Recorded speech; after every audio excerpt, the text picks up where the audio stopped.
Lucifer News Lightbringer presents the mythical astronomy of ice and fire.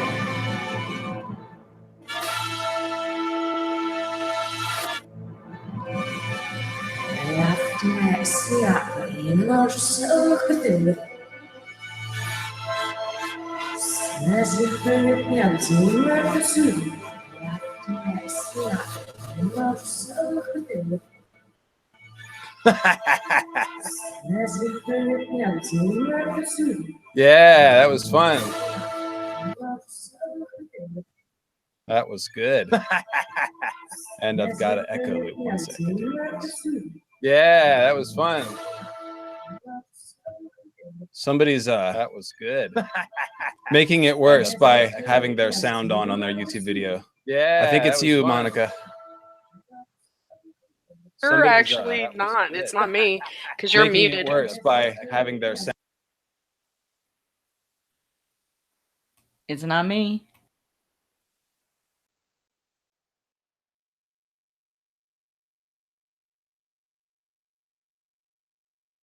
I think it's gone. Stop it. Well, that is fitting. Start again. Oh, that was so good. So Stop it. I engineered the backwards. Well, that is fitting. Oh no, it's me. Shit. Start again.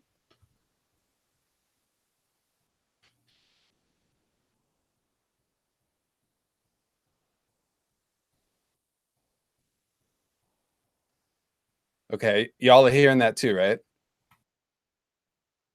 There's some serious. Do you have your YouTube window muted? There's some serious. Y'all are hearing that too, right? There's some serious. Do you have your YouTube window muted? There's some serious. Y'all are hearing that too, right? Wow. It's my fault. There's some. I played backwards music your YouTube and I've window muted.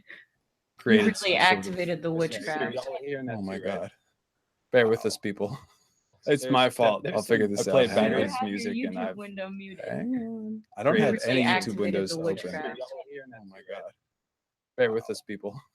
It's my fault. I'll figure this out. I played backwards music and I've. Window muted.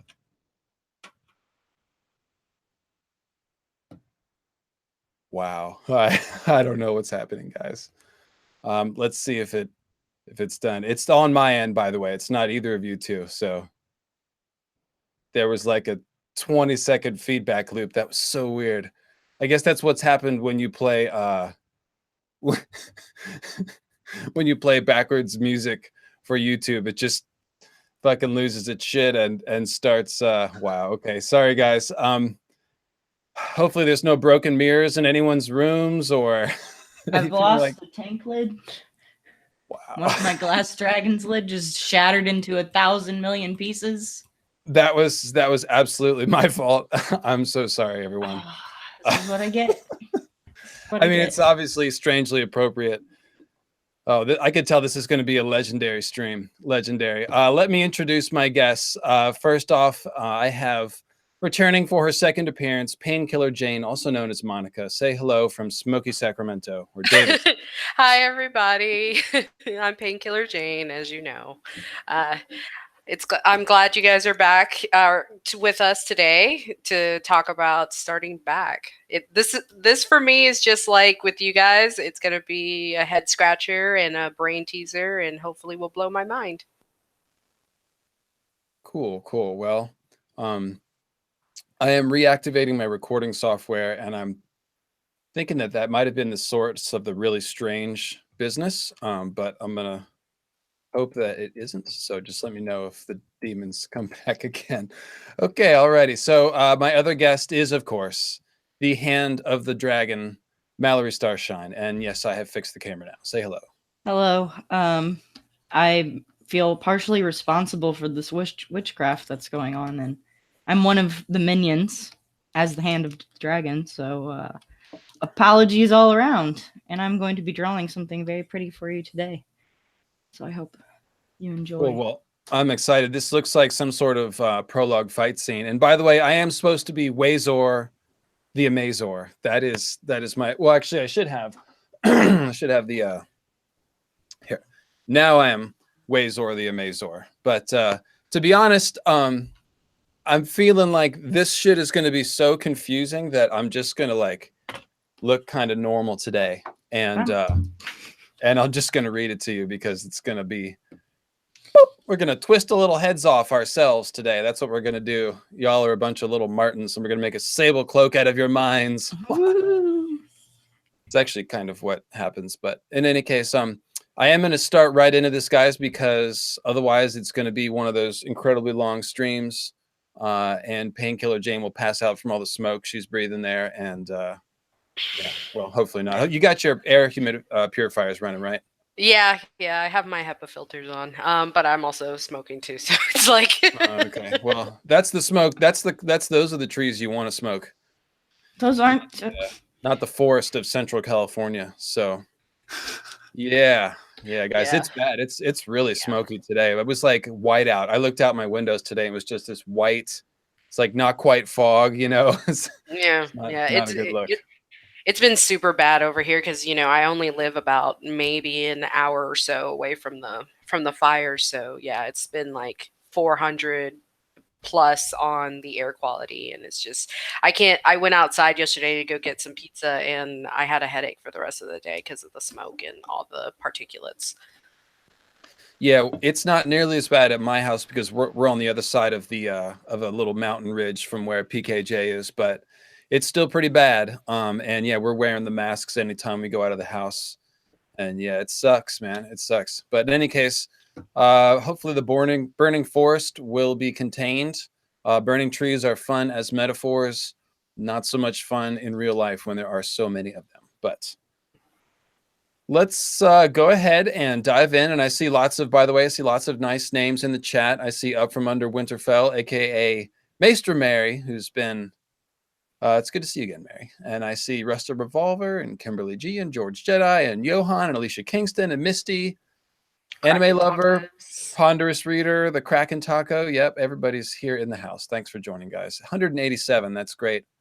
Great. And yeah, so by the way, I did hype this episode a couple weeks ago, and I said I was going to do it. And like the night before, I was like, oh, wait a minute. I'm not sure who's Nissa Nissa and who's Azor High. And I had this breakdown, and I had to call the audible. We did the Weirwood Compendium episode. It worked out really well. But with the help of the myth heads, we did crack the code here. And now I feel very confident and about the prologue here. So I'm very excited to bring this to you guys. And we're going to dive right in. So welcome to We Should Start Back, a reverse reading of the prologue of A Game of Thrones. As even the most casual student of literature knows, the first words of a great novel are generally expected to be loaded with import and meaning. Frequently, the main themes of the story are touched on, and sometimes meta clues about the work itself are found there too. Such is the case with the first sentences of A Song of Ice and Fire, which are: We should start back, Garrett urged, as the woods began to grow dark around them. The wildlings are dead. And by the way, guys, if you are someone who likes to follow along with the text, then it is, I put the link in the description of this video. You may have to refresh the window in order to see it if you logged on like a few minutes before the stream started. But here is the link also. It's not on my regular website. I haven't added it into all the menus yet. You have to go directly to the link. I just posted it in the chat. So if you want to read along, there it is. All right. So the first thing I note, oh, what's that? I was just going to say all three of us dropped it. So y'all have no excuses if you want to follow the chat. Exactly. Drop it like it's hot. All Drop it right. like- So the first thing I noticed when taking a hard look at these first two sentences, which comprise the first paragraph of the prologue of A Game of Thrones, is the menacing nature of the woods, which are growing dark around them. Not the night growing dark, but the woods themselves, which are surrounding and enveloping the three rangers. This motif is built upon throughout the prologue as the trees try to trip up and ensnare our party, and they seem particularly hostile to Sir Waymar. So it's fairly easy to spot this first sentence as the beginning of the menacing trees motif. Obviously, trees and the horrors that are hidden in their lore are a major component of A Song of Ice and Fire, so it makes sense that this is one of the very first ideas presented to us. The weirwoods are the ultimate setting of the story, if you will, just as the cosmic world tree they are personifying is typically regarded as the center of the cosmos. Now, one of the horrors hidden in the weirwood lore seem to be the others, and this truth is fairly well spelled out in the prologue. The menacing trees idea essentially culminates in the others emerging from the dark of the wood as pale shadows in the night, showing us just why they are sometimes called the White Walkers of the wood. In other words, the menacing trees, which seem to have been watching the Rangers for days and giving them the heebie-jeebies, are essentially preparing the reader for the moment when these icy tree shadows appear on the page and kill Sir Waymar. A ton of evidence for the White Walkers' connection to the Weirwoods, the Green Seers, and the Children of the Forest is found elsewhere as the series develops, but in retrospect, this prologue lays it out pretty well. And it all starts with that first sentence. We should start back, Garrett urged, as the woods began to grow dark around them. The wildlings are dead. Since we took care of the descriptive part of the sentence about the darkening woods, let's isolate Garrett's speech. He says, we should start back. The wildlings are dead. And then a moment later, we have no business with the dead. The general sense conveyed here is one of Lovecraftian terror. As we're about to learn, Garrett and Will are totally picking up on the creepy others vibe and want to get the hell out of there as fast as possible. They've seen enough, and they're ready to go back home. Garrett is specifically saying, let's go back because we've completed our mission, which was to catch or kill the wildling raiders. But consider this sentence thematically. He's saying that up ahead lies death, and we should start back now while we have the chance. It's ominous foreshadowing, in other words, as death does indeed lie in wait for them ahead in that very clearing where the wildlings died, and this was indeed their last chance to avert their doom. I might add that when they chose to go forward, they aren't I might add that when they choose to go forward, they aren't just confronting death, but a fate worse than death and a power stronger than death. This is fire of the gods shit, in other words, a confrontation with an otherworldly power, which man was, for the most part, not meant to tussle with. That's why I say this is a Lovecraftian sense of terror being evoked here. Martin is very much mimicking the central conflict of characters in Lovecraft stories, which is terror and insanity in the face of otherworldly powers beyond mankind's comprehension. Garrett shows this the best. He's rendered basically senseless by the time Ned finds him south of the wall, having inexplicably fled his post after a long career as a faithful ranger of the Night's Watch. All the more poignant, then, that Garrett is the one to try to warn Waymar to start back, instead of going closer to confront death. Defeating death is indeed another of the major themes of A Song of Ice and Fire. We see it in the others and their whites right here in the prologue, yes, but also in the Green Seers, like Bloodraven, who outlived their mortal span, both outside and inside the Weirwood Net. In the Undying of Karth, who seem to have long outlived their natural time on the earth. And we see it with Melisandre, whom George has said to be hundreds of years old. We see it with Beric Dondarrion and Lady Stoneheart and Cold Hands. And we'll see it again soon with John and perhaps others. No pun intended. Okay, well, maybe a little pun intended. But the point is clear. Defeating death is a big part of the story, and it's even baked into one of the prophecies of Azor Ahai Reborn, who is foretold to resurrect those who die fighting in his cause. So taking all that into account, read this bit again. We should start back. The wildlings are all dead. It puts me in mind of resurrection, because when you say we should start back, you are sometimes saying you'd like to press the virtual undo button, that we should go back to the point where we went wrong, or maybe that we've gone too far and should turn around and retrace our steps the way we came. It's almost like Garrett is saying, we've come to the point where people have died. Let's turn back around and undo the death. Perhaps I'm reading into things here, but those wildlings were surely whited and raised from the dead. And of course, Waymar will be whited and raised from the dead at the end of the chapter. And the idea of someone seeing the dead and wanting to press the undo button is indeed a thing in A Song of Ice and Fire. Bran's throat was very dry.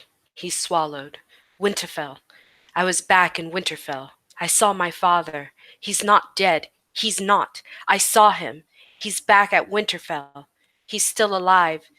No, said Leaf. He is gone, boy. Do not seek to call him back from death. So, from Azor High Reborn to young Brandon Stark, the idea of raising the dead is a major deal, and we see a lot of it in this prologue, of course. Well, I've served up the appetizers, so let me tell you what I really think. The most important part of these 2 sentences is the very first bit. We should start back. Huge credit to Rusted Revolver for keying in on and developing this concept, with an additional thank you to Ravenous Reader and Outer Panda, the Pandouter, for helping to develop the ideas further. And also thanks to any other mythheads who've been involved in this discussion who too numerous to name, but you know who you are. So much of what you're about to hear comes from their research and thinking. And in particular, Rusted Revolver has kind of made this start back thing his baby.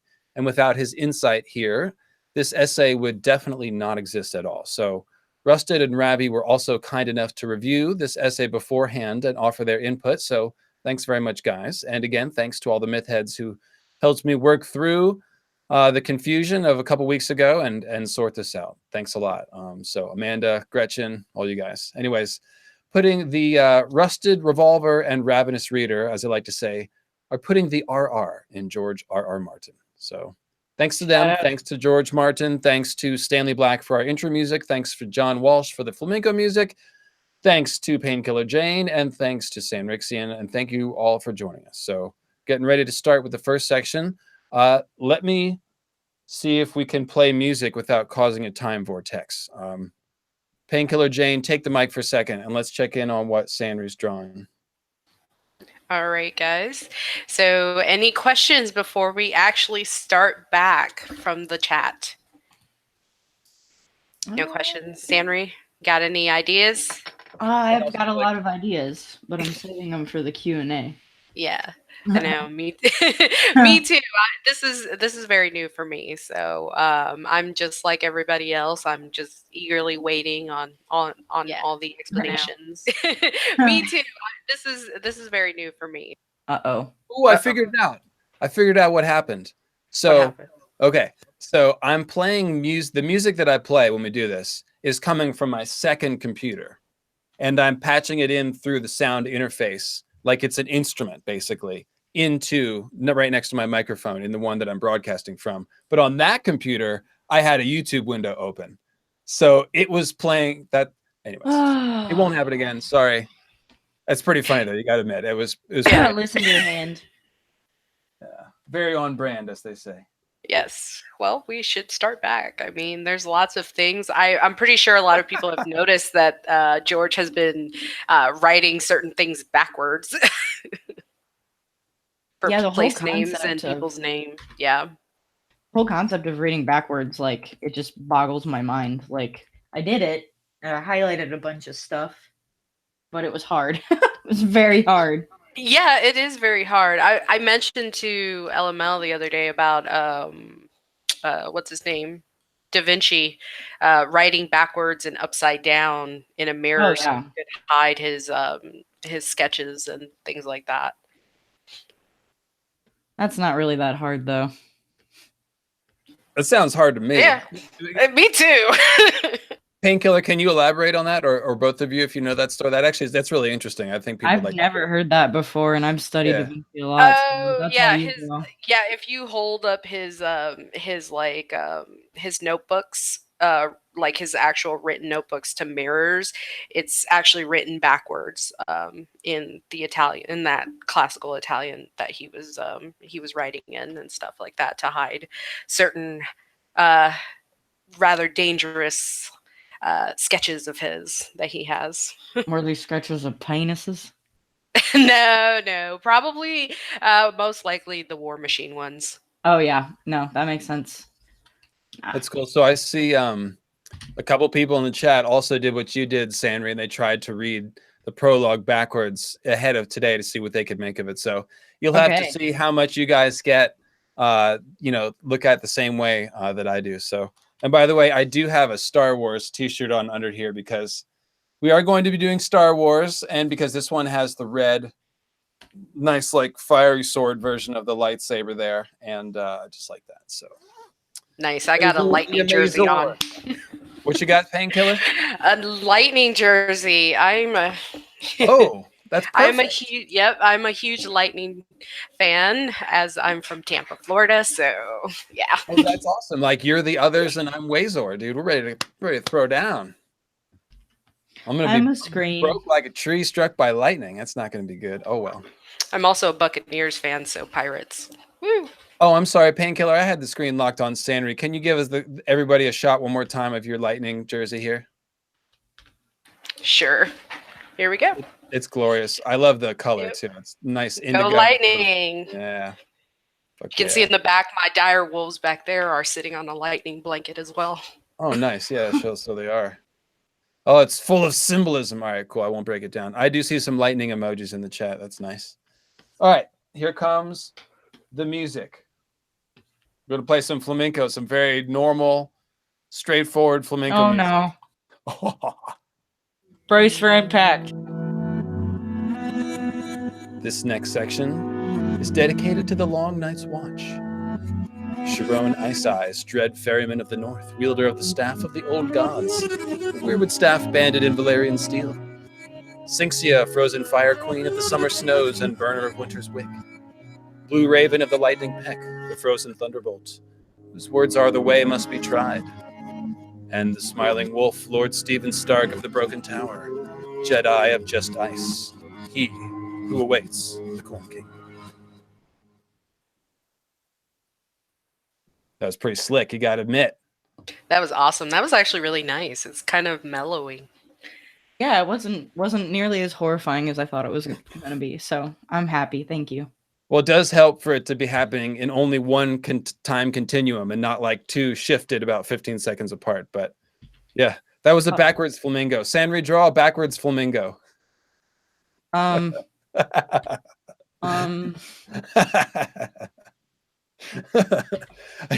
whenever you have a minute. Oh, she's doing it right now. Okay, I'll check in like 2 minutes and we'll see what you got. So this next section is called Awake in the River of Time, and I promise I won't forget. I'll check in a second and see your backwards. You'll forget. No, well, somebody will remind me, and then I'll pretend like I did. I'll keep them on task. All right. Good So luck. this is called Awake in the River of Time. So we should start back. What's it mean? Well, it seems like Martin's version of another famous sentence, another famous first sentence from another famous and highly respected classic of literature, that of James Joyce's Finnegan's Wake. Finnegan's Wake is a legendary and perplexing work of literary genius by most accounts, and much attention is given to its first and last sentence. Here's that first sentence, and go ahead and read this one. River run past Eve and Adams, from swerve of shore to bend of bay, brings us by a commodious vicious. Is that what it is? That word is? Commodious vicus. Vicus. Okay, commodious vicus of recirculation back to Hoth Castle and environs. The thing is, according to Joyce himself, this is actually the end of the sentence fragment that ends the novel, which is away, alone, alast, a loved, along, the. That's great, right? The sentence, you finish the book and you're like, it's a sentence fragment. Awesome. Great.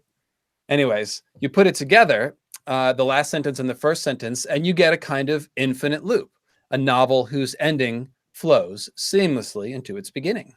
The whole thing is, away, alone, alast, a loved, along the river run, past Eve and Adams, from swerve of shore to bend of bay, brings us by a commodious vicus of recirculation back to Hoth Castle and environs. I recommend a blog post by Stephen Conger that I have linked in the text version of this essay for a quick breakdown of that first sentence and what it actually means, what Hoth Castle is and all that stuff. But right away, you can see that there is some sort of a recirculation of time and fate thing going on here, with the river and the narrative both bringing the reader back to the spot where they began. It certainly makes you think of Bloodraven's speech about how time is a river and how the weirwoods are not moved by that river, being the time weirs that they are. And one imagines that House Tully's castle, named River Run, is probably a nod to Joyce and this first sentence. I'm sure that got your attention. And of course, River Run is a castle built on a river like Joyce's Hoth Castle, which is a real castle, by the way. It's equally apparent that the idea of time and history being a loop is another theme Martin was eager to work with in A Song of Ice and Fire, so it makes a lot of sense that he was captivated by Joyce's literary puzzle here and the deeper concept behind it. Martin also expresses this idea of the recirculation of events in a nod to another of his favorite authors, Robert Jordan, author of the Wheel of Time series. The Wheel of Time, as you might guess, if you don't know already, makes heavy use of repeating cycles of history and fate. And Martin calls out to this idea when he calls out to the author. This is from an Asha Greyjoy chapter of A Feast for Crows. Archmaester Rigney once wrote that history is a wheel, for the nature of man is fundamentally unchanging. What has happened before will perforce happen again, he said. I think of that whenever I contemplate the crow's eye. Euron Greyjoy sounds queerly like Euron Grey Iron to these old ears. Let's check in on Sandry and the backwards flamingo, because I didn't forget. That's pretty cool. He looks upside down and backwards. Yeah, flamingos don't hang upside down from trees, so that's good. I like it. He looks confused too. You're muted, by the way.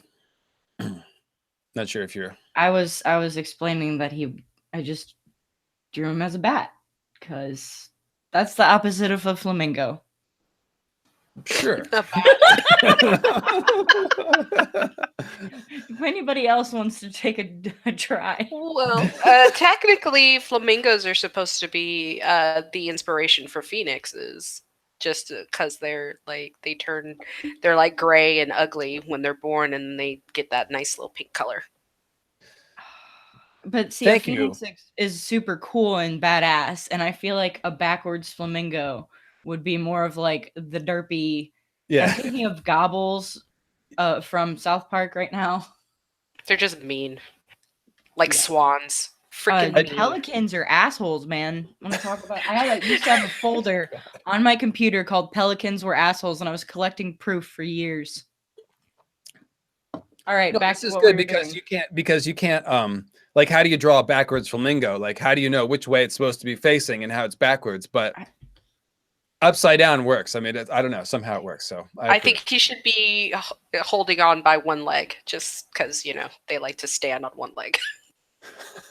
Technically, that's true. Okay. And how many shadows surround Waymar? So there's one other fighting Waymar, and there's 5 in the woods. Thank you. To answer your question. Okay. I thought it was Last Hero Math hiding that I wasn't seeing. No, it's more cryptic. So in any case, since it's been a minute, Archmaester Rigney once wrote that history is a wheel, for the nature of man is fundamentally unchanging. What has happened before will perforce happen again. So that's the quote. And of course, James Rigney is the real name of Robert Jordan.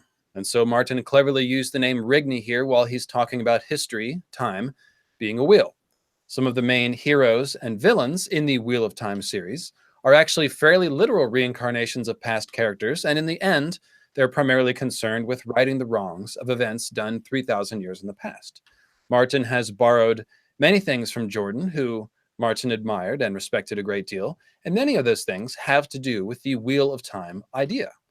For example, Martin's Azor Ahai Reborn is in some sense a less literal version of Robert Jordan's The Dragon Reborn, which is an identity one of the main protagonists wears. Excuse me.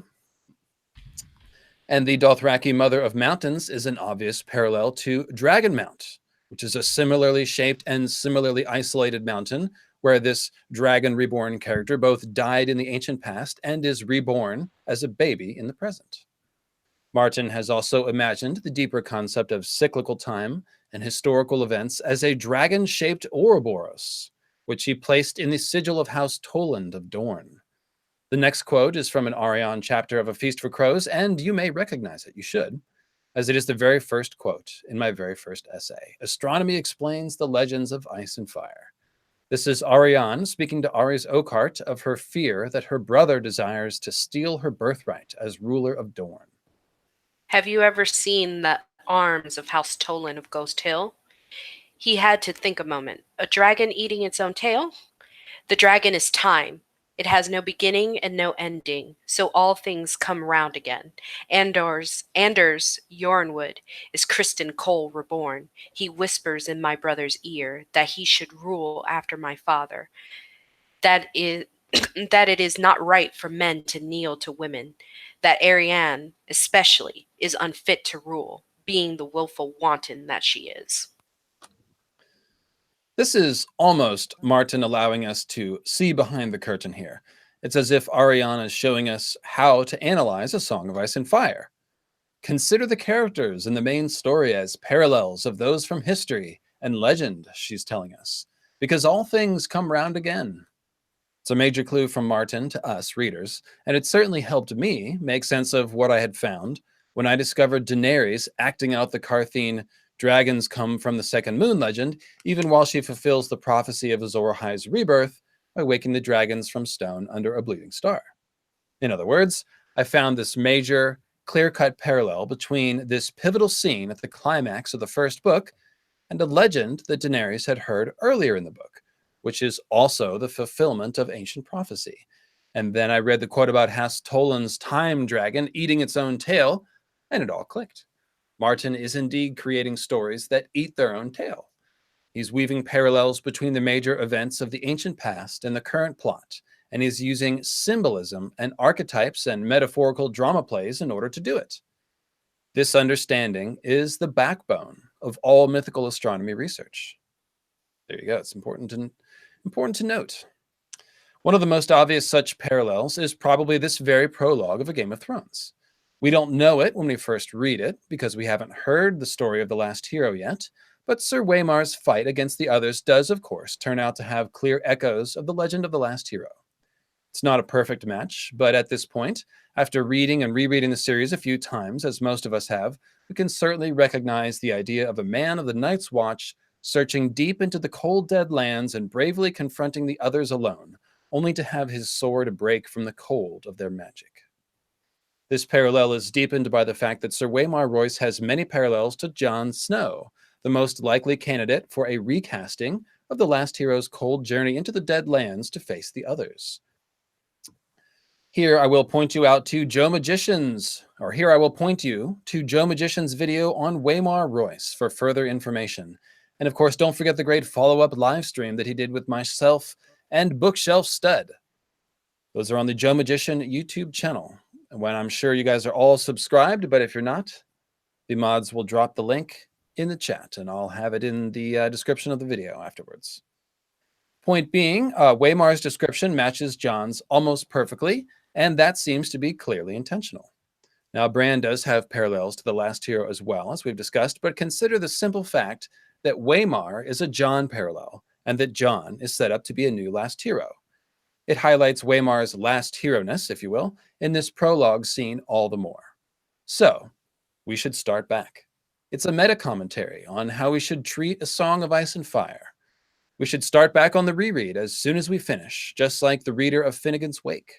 We should start back, and when we do, we should remember that time is a circle, and we should look for repeating events. All right, that's the end of that section.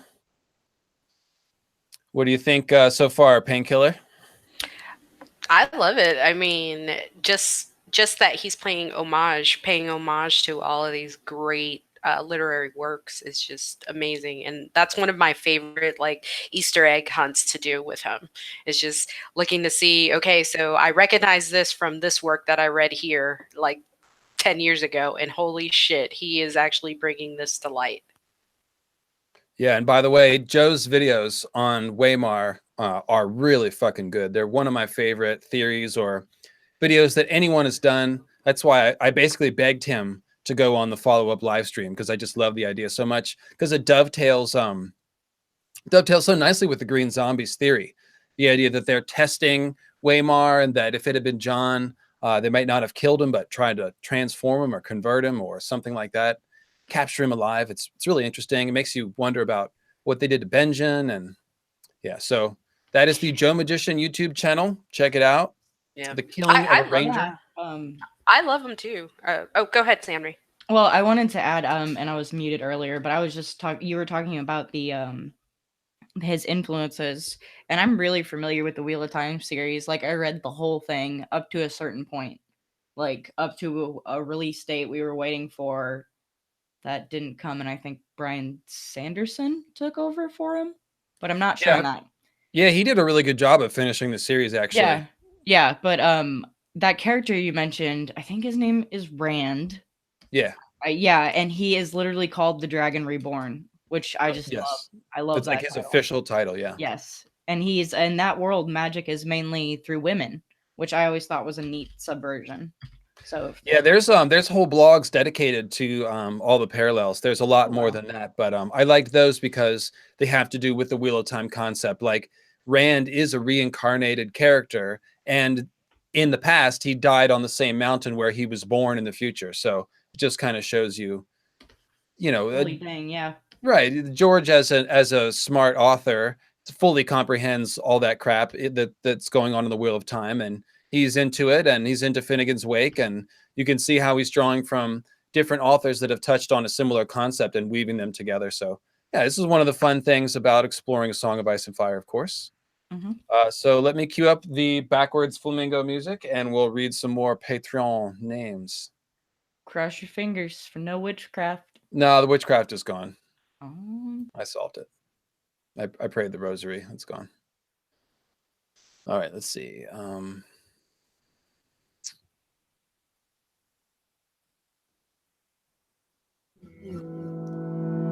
The Inverted Ballad of the Last Hero. This next section is dedicated to our Guardians of the Galaxy, Sir Imriel Jordain of the Tor, Spinner of the Great Wheel and Guardian of the Sword of the Morning. Sir Harriston of House Casterly, the Noontide Sun, whose words are deeper than ever did plummet sound, the Guardian of the Shadowcant. Memosyme, the poem On 2 Feet, Mother of Muses, Rider of the Dragon Saga, and Guardian of the Swamp. And Baal the Bard, the Persephoenix, wielder of the Valerian Steel Sword, Creep Eater, and Guardian of the Ice Dragon, whose words are from sorrow, wisdom. All right. Yes, we're very meta today. We're ultra meta. We're so meta it hurts. That's why I just decided to forego the costume. It would be too much meta.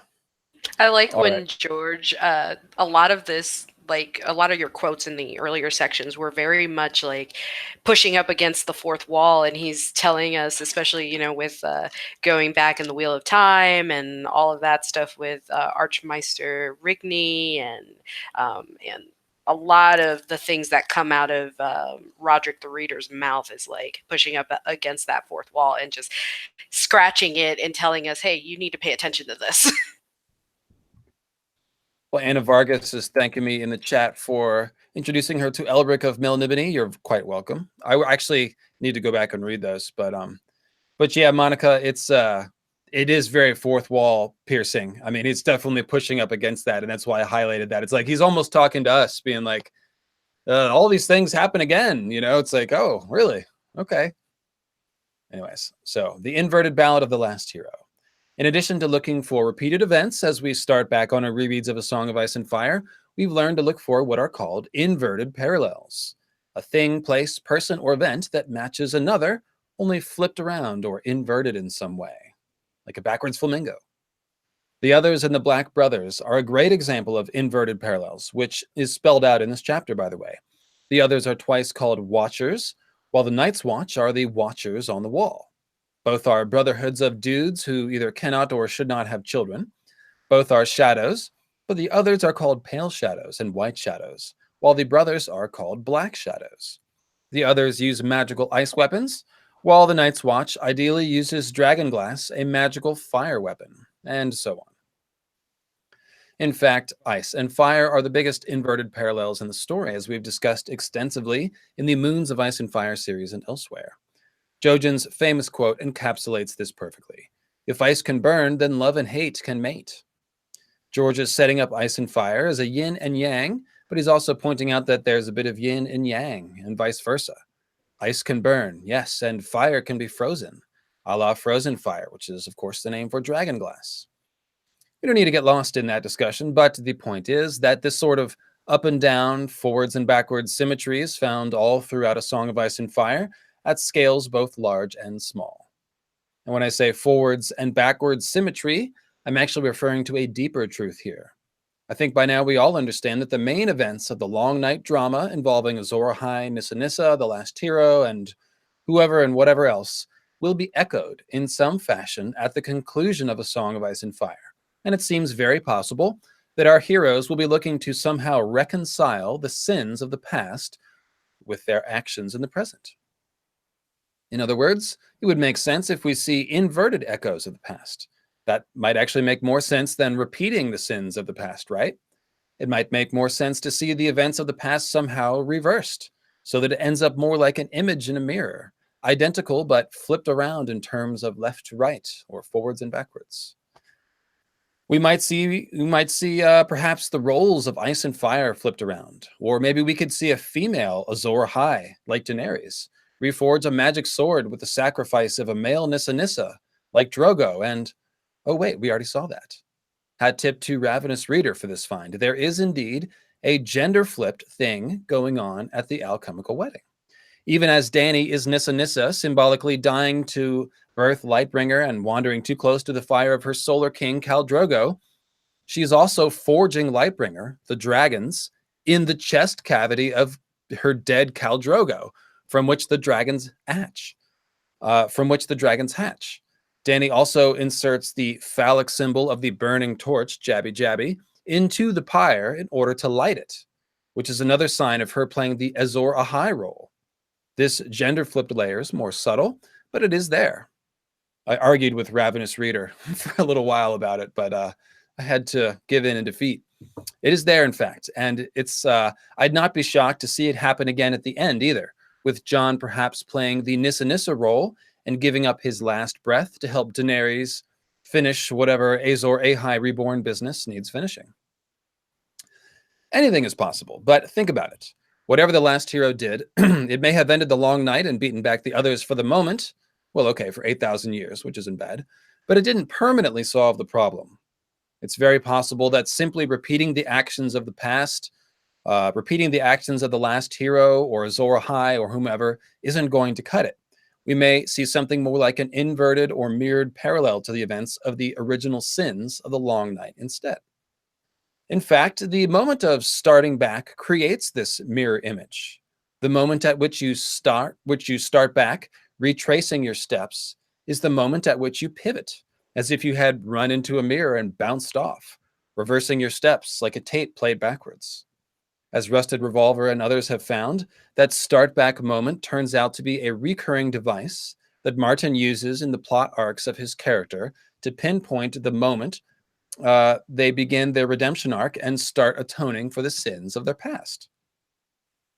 A great example of this is Jaime and his Weirwood Stump dream, where he and Brienne wield twin flaming swords in a watery underworld beneath the dream version of Casterly Rock. This is the moment of reflection and pivoting for Jaime, the moment when he starts back. Upon waking, he quite literally starts back, retracing his path from the day before back to Harrenhal to rescue Brienne from the bear pit, thus taking the first baby steps on the path of potential redemption, though it may have setbacks and asterisks and all kinds of needed commentary about narcissism and all the rest. Nevertheless, this is his start back moment, and many characters have equivalent scenes, or even more than one, as is the case with Jaime. You can see how useful this kind of literary device might be to an author so obviously interested in conflicting characters with Let me say that again. You can see how useful this kind of literary device might be to an author so obviously interested in conflicted characters with redemption arcs. Even the doomed characters often have a start back opportunity that Martin sort of plants a flag on, only to have the main character dash by, heedless. If you're thinking of Quentin Martell and the people who advise him to turn back, well, you're on the right track. And here's the point. The book begins with one such moment, with Garrett advising Waymar to start back and to go no further. But heedless, Waymar plows on to his doom. But the fact that the series opens on one of these moments is something that we're meant to notice. And by the way, this is the specific aspect of the start back thing that Rusted Revolver has really keyed in on. He's found a lot of chapters and characters where they have this moment of pivoting and starting back, and it's freaking all over the place. I really hope, Rusted, I hope you get around to writing a true essay about this, man. There's so much to it. But anyways, not enough hat tips to Rusted Revolver for this. This essay would not exist without him. So he is brilliant. That is for sure. And also Raven Salix, big help too on this. So in any case, I don't want to hog the spotlight by any means. I'm standing on the shoulders of giants here for sure. So, all right. So with that mirroring concept in mind, in regards to the we should start back line, which begins a Game of Thrones, let's think in totality about the Ballad of Sir Waymar that is told in that prologue.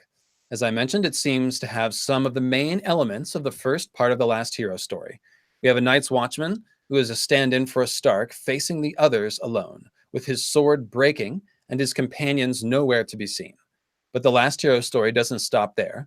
We know he gets help of some kind from the Children of the Forest and re-emerges again, leading the Night's Watch with his blade of dragon steel, which the others supposedly could not stand against. Waymar, however, does no such thing. His sword breaks, and then he dies, and he gets cold-whited and joins the army of the dead. Now, of course, you all know about my Green Zombies theory, which stipulates that the last hero and his 12 companions did all die, but then were resurrected to become zombie Night's Watchmen like Cold Hands, or like John's about to become. So perhaps Waymar's resurrection, especially with his Odin-like one-eye status, it might be a clue about a resurrected last hero. It's a fairly well-hidden clue, though, as undead Waymar is playing for Team Others, and won't be fighting against them anytime soon. He doesn't get a new sword, and he won't be leading the watch or ending any long nights. Still, it's kind of like a last hero echo, which simply ended right in the middle, with Waymar not quite measuring up where the last hero did, or as John may yet.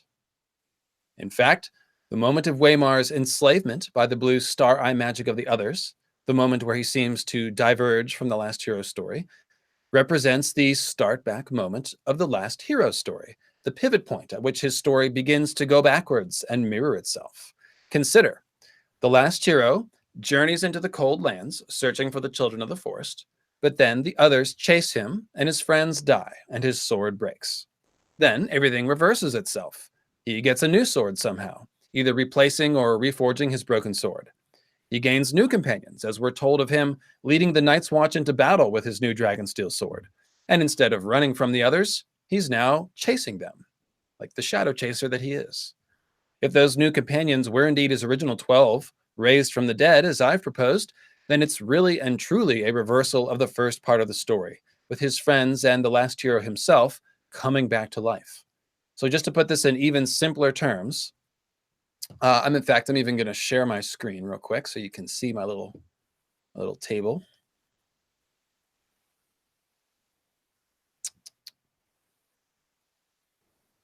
Share. All right. So, sets out into the cold dead lands, chased by the others. Friends die. Sword breaks. Death. Then there's the midpoint with the mysterious Children of the Forest help.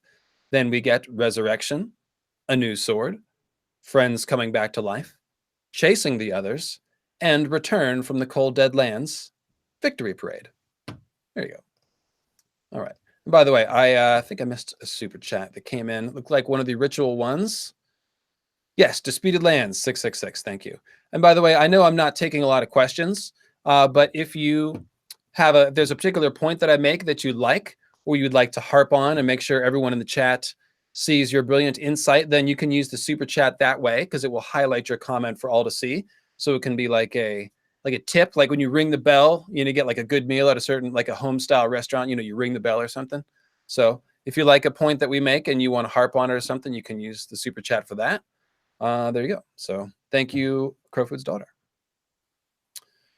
All right, so if the Waymar prologue is the first half of the last hero's story, where can we find the template for the second half, the one that we really want to know about? Well, I expect we'll see it when John wakes up, of course.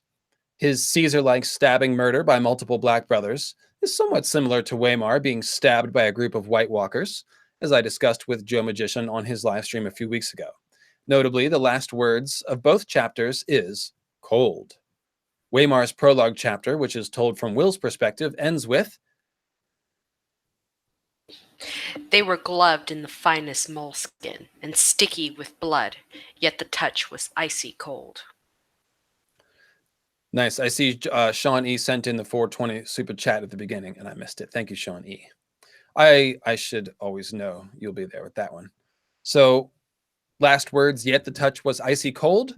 And then John's assassination chapter at the end of A Dance with Dragons ends with, When the third dagger took him between the shoulder blades, he gave a grunt and fell face first into the snow.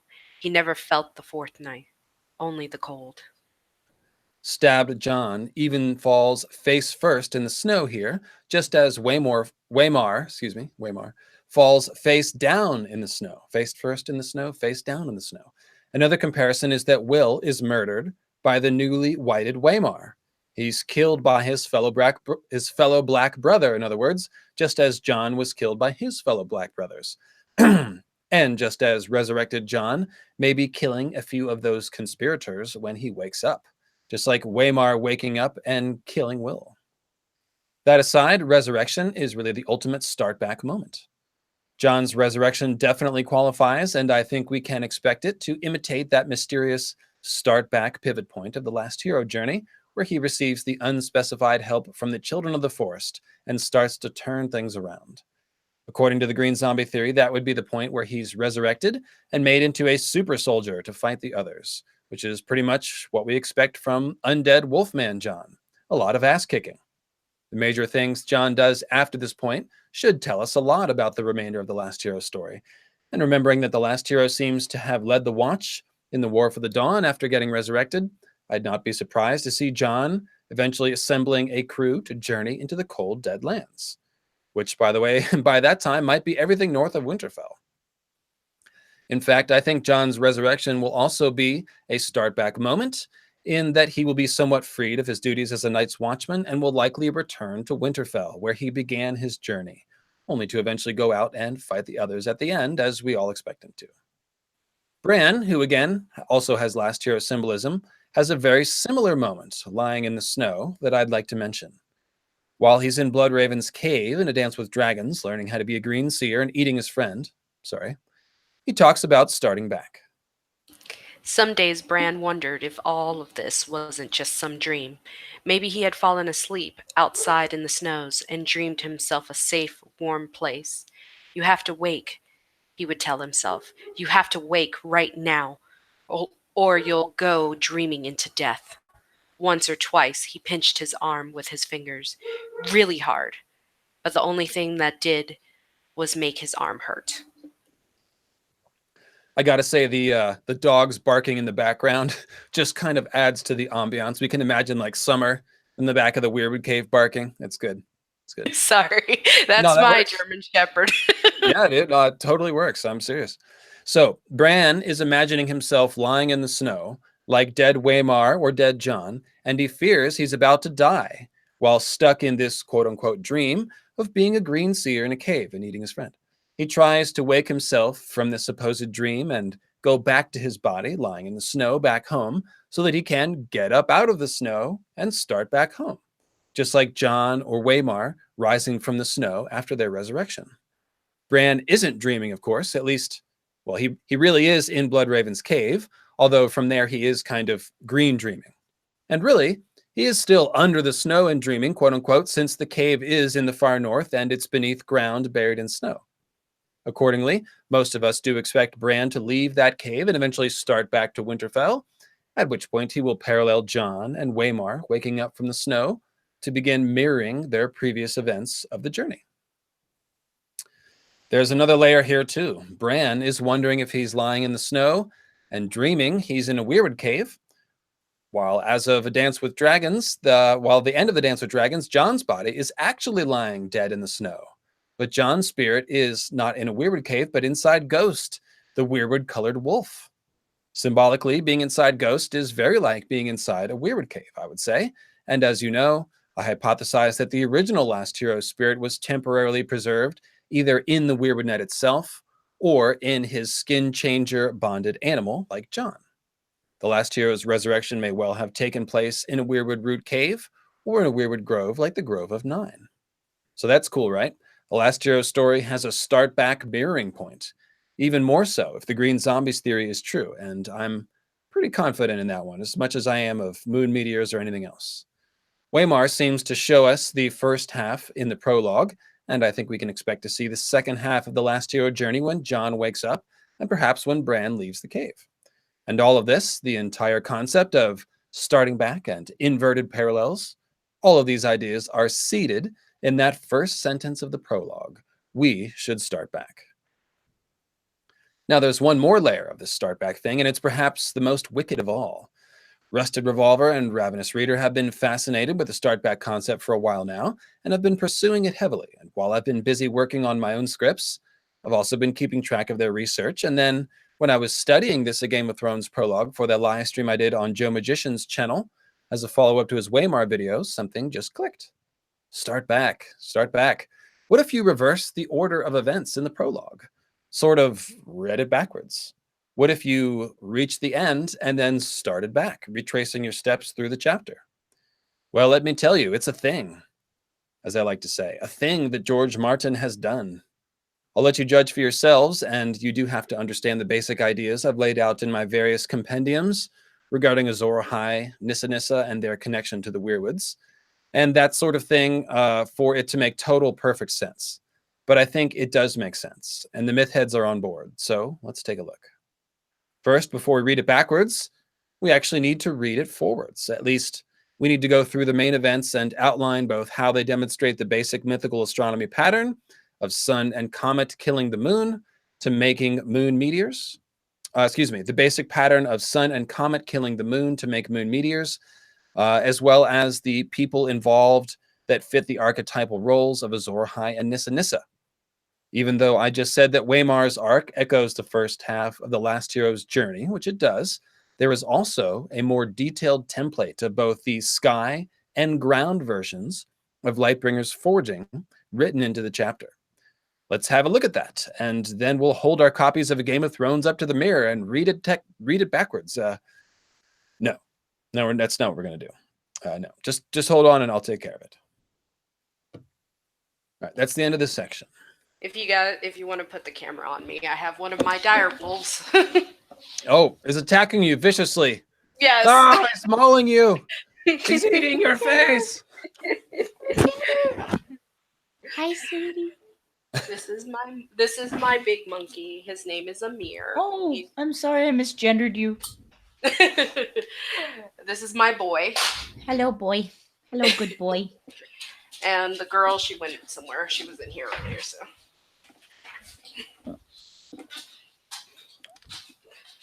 All right, they left. Painkiller, give me 2 minutes feedback on what you've heard so far. Well,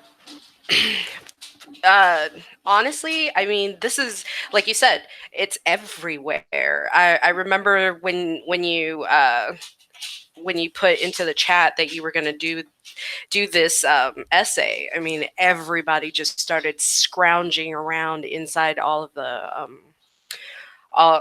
in every chapter. I remember pointing out that Tyrion's was like this as well, because Tyrion has certain things, especially when he goes to the Sorrows and stuff like that, places where you needed to start back and reread and keep looking back. Why is this doing that? I don't know if you saw, but Ned too. Ned has that as well, especially considering he actually says this starts here, and then he goes back through events of certain things all the way to Aerys' death, reaching back all the way to, I forget what the sentence is. Which Ned chapter is that? I want to say it's right after What happens in the Lady chapter? dies.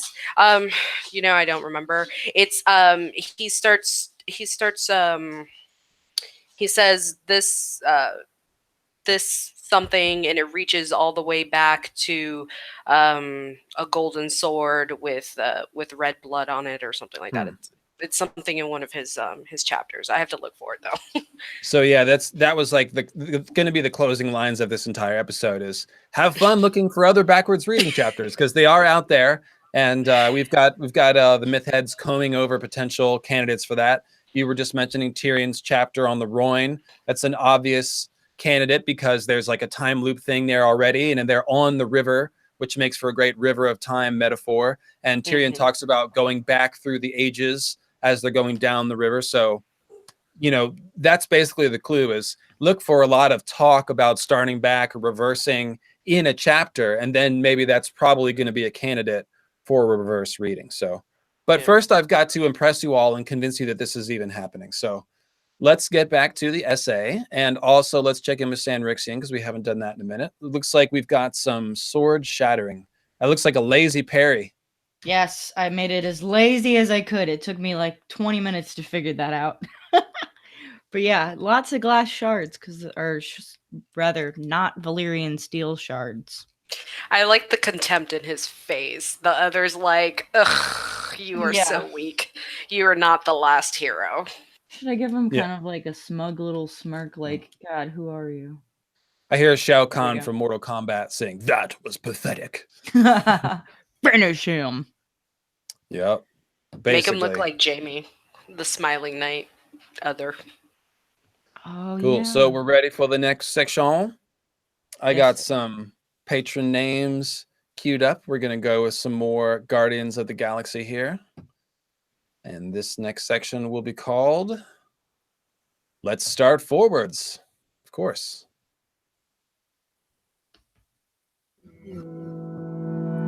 This next section is dedicated to Daphne Eversweet, Queen Bee of the Red Poppy Fields, Guardian of the Crone's Lantern, and Keeper of the Black Rabbit with big, pointy, nasty teeth who can leap about.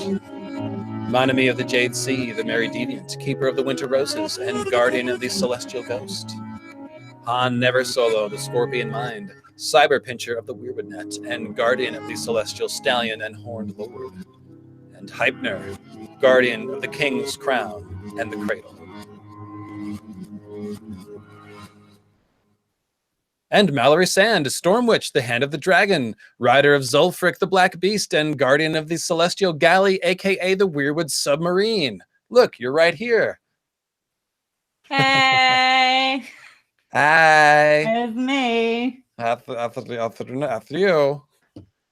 I think Hand of the Dragon should be in my official title also. Is that not in there? It is. No, Mallory Sands, Storm Witch, the Hand of the Dragon, Rider of Zulfric the Black. Yeah. I just got so many titles, you got lost amongst them. Yeah, I do have a lot of titles. I'm getting ridiculous. That's all right. Khaleesi level ridiculous. Titles. Thank How you. are we doing here? We should start forwards. Oh God, this is going to be, this is definitely going to be a 3-hour live stream. What I'm trying to do is keep it from being a 4-hour live stream, but three is the goal. So I think we're doing good. I look about a third in, kind of, if I hurry. Okay, let's start forwards. So I'm calling this section the forwards reading, but what it really is the mythical astronomy layer, and we just aren't reading it backwards yet. The astronomy layer is hidden underneath the action in the fight scene, and it's a bit tricky because the original Azor High and Nissa Nissa Forging of Lightbringer and its corresponding celestial events are fiery affairs through and through, while this entire prologue takes place in the frozen north. There's also no women anywhere to be seen, so someone with a penis is going to have to play the Nissa Nissa role, I'm afraid. It'll be like Monty Python episode, though. It'll be great. Dennis, there's some lovely filth down here. Oh, howdy do. But in all seriousness, we do know that the celestial pattern of sun and comet kill moon to make fiery moon meteors can manifest as all manner of interpersonal dramas. And sometimes the person playing the fire moon role, which we normally think of as Nissa Nissa, is a man. For example, take Gregor Clegane when he fought Oberyn Martell in that famous duel full of mythical astronomy symbolism. He did a couple of things that remind us of Nissa Nissa. If you remember, George threw in that line about Oberyn and Gregor being close enough to kiss, for example. But for the most part, we thought of Gregor as the fire moon in that fight, and that's kind of what appears to be happening here in the prologue. Now, the primary forwards reading of the action, irrespective of astronomy symbolism, is what we've been talking about. Waymar as the last hero confronting the others.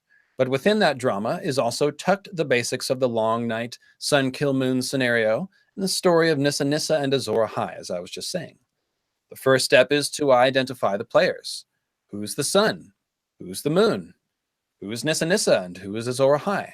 Well, I've long pondered the question, and it wasn't until I revisited the prologue recently and then began looking at it in reverse that I have found the answers.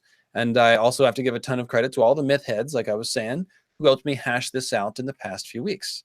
I think I was struggling at first because I was trying to figure it out with only symbolic astronomy-based analysis, and the astronomy symbolism in this chapter is actually a bit scattered about.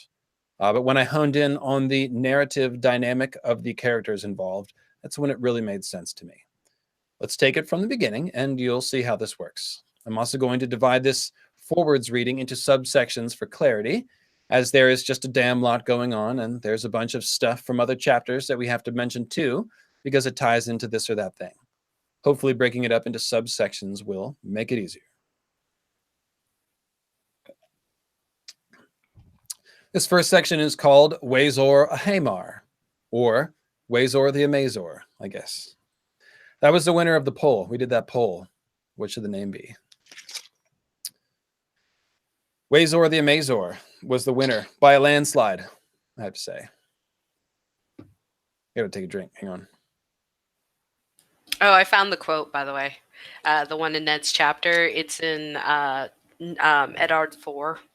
And it goes, he was thinking back to the day Arya had been found, to the look on the queen's face when she said, "We have a wolf, so soft and quiet." He was thinking of the boy Micah, of Jon Arryn's sudden death, of Bran's fall, of old Mad Aerys Targaryen dying on the floor of his throne room, while his life's blood dried on a gilded blade.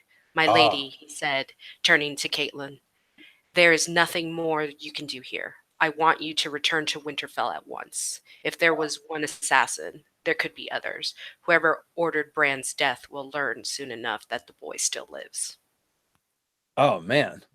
That's okay. So this is the kind of shit that I'm talking about. So we've got an entire laundry list of historical events, literally played in reverse. Then, oh, by the way, somebody should go back to Winterfell because, oh, by the way, the others might be coming. That's awesome. The others might be going, and someone who everyone thought was dead is actually alive. It's Bran, the last hero. He's alive, and the others are coming. That's fucking awesome.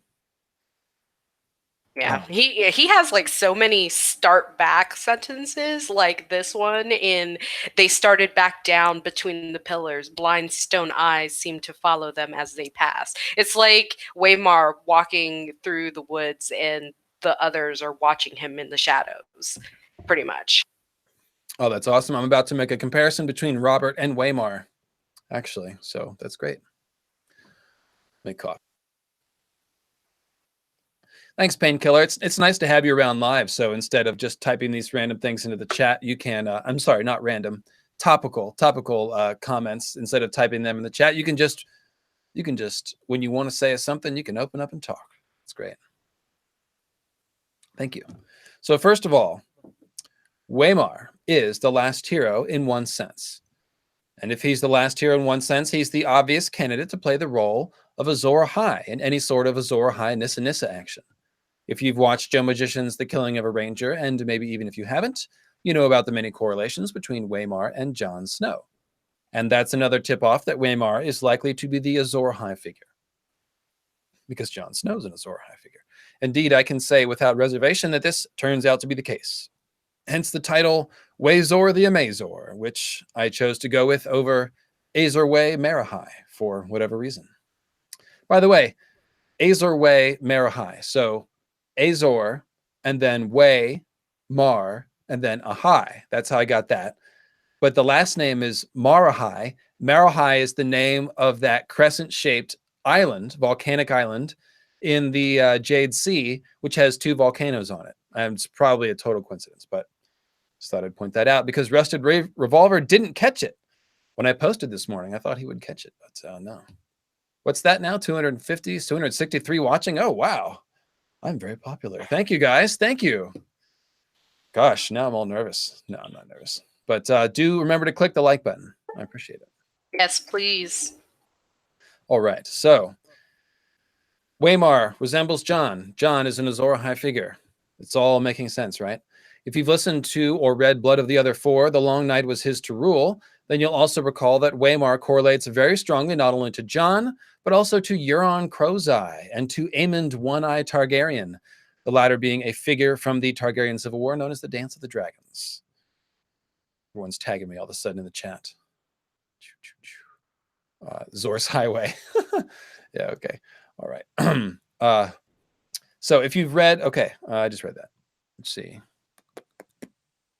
So there are several correlations between these figures, Aemond One-Eye, Euron Crow's Eye, and Waymar, but the most important one is the sky map face, which if you remember anything from that episode, it was probably the sky map face. In brief, Waymar, Euron, and Aemond One-Eye all have a face which symbolizes the sky, and a pair of eyes which seem to symbolize the moons of ice and fire. Waymar and Euron in particular are an exact match. Waymar's bloody and blinded eye and Euron's blood eye that he keeps under a patch would represent the slain fire moon, the one which gave up its waves of night and moon blood when it died. Waymar and Euron both pair this blood eye with a blue eye. Euron's blue eye is called his smiling eye, while Waymar's is animated with cold blue starfire. And of course, this eye would represent the ice moon. We'll get into that in more detail in a bit, but my main point in mentioning it now is that Euron and Aemond One-Eye, and to a lesser extent John, all manifest symbolism which we would describe as evil Azor Ahai or Bloodstone Emperor or Night's King symbolism. Setting aside the specific question of whether Azor Ahai himself became Night's King or whether it might have been his son or brother or something like that, we have seen enough evidence to be confident of a direct link between Azor Ahai, wielder of Lightbringer, and Slayer of Nissa Nissa, and Night's King, with the important qualification that our mythical astronomy conception of Night's King is slightly counter to the official legend, and that the symbolic evidence seems to indicate Night's King as having lived during the long night and not after.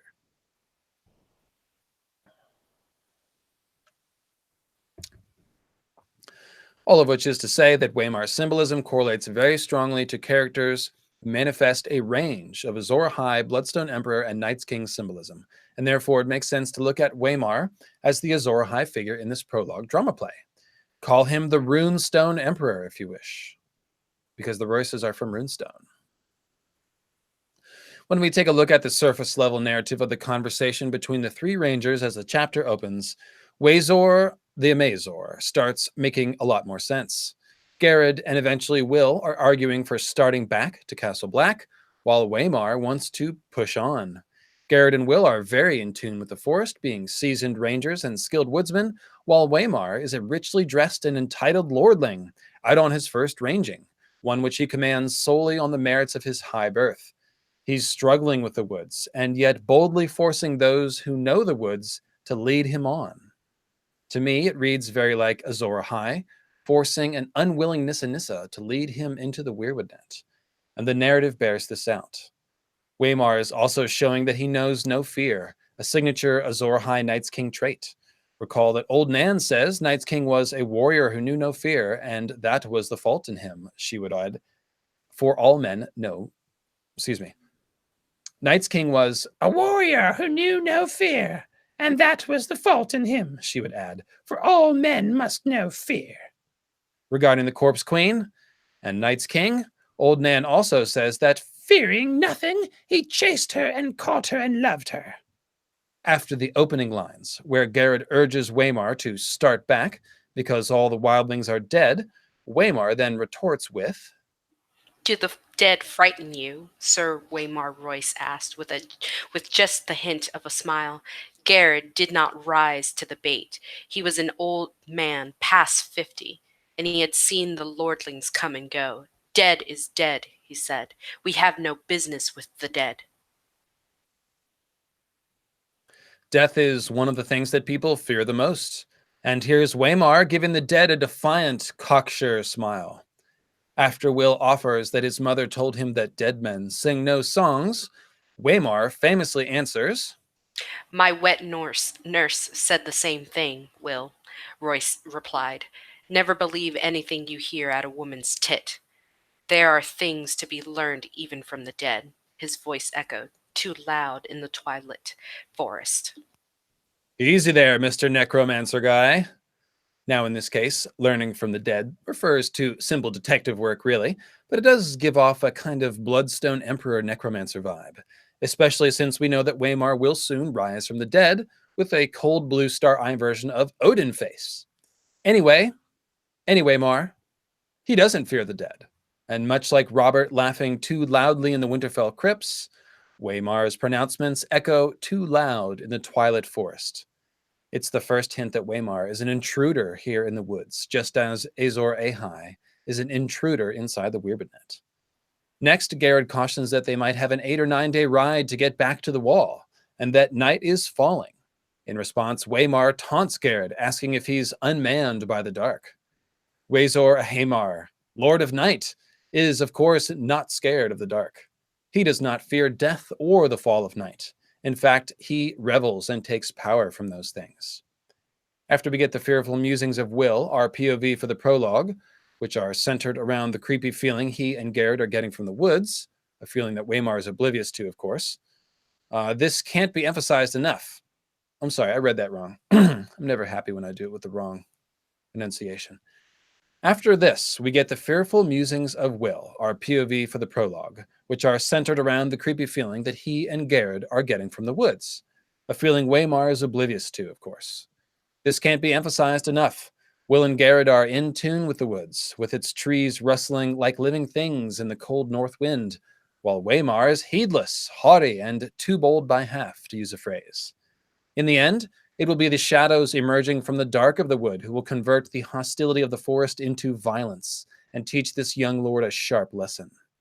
It is at this point that we get a detailed description of the lordly Sir Waymar, and most of it screams out, Night's King, Dark Solar King. First, we read that he's a handsome youth of 18, a gray-eyed and graceful, and slender as a knife. All of the Black Brothers have a black sword, All of the Black Brothers have black sword and black knife symbolism, as they are the swords in the darkness, who always wear black and wield black knives and swords against the others. So Waymar is kind of a prototypical example of the Night's Watch in his knife-like nature. As we know, the Dark Solar King archetype strongly identifies with the black meteors, which are like black swords, and black dragons. This is nowhere more evident in the figure Waymar is paralleling, Jon Snow, who is himself compared to a dragon glass knife. So this all fits pretty well. Cough button. Communion time for everybody.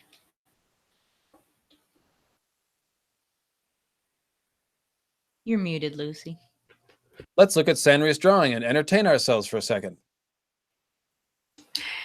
And communion. Oh, that's not fair. I don't get communion time. Well, Oh, I'm working on laying out some of the colors right now, some of the shadowing and whatnot. My lighting pass, if you want to call it that. I like how creepy the others are. Oh yeah, they'll get a little more detailed. Don't worry. Right now they're a little bit. Oh no, I think they look awesome. Oh yeah, those are looking like visitors. Those are good. Did you see the owl picture that I posted the other day? Yes. Yeah. Owls are totally aliens. Yeah. Fuck yeah. It was right.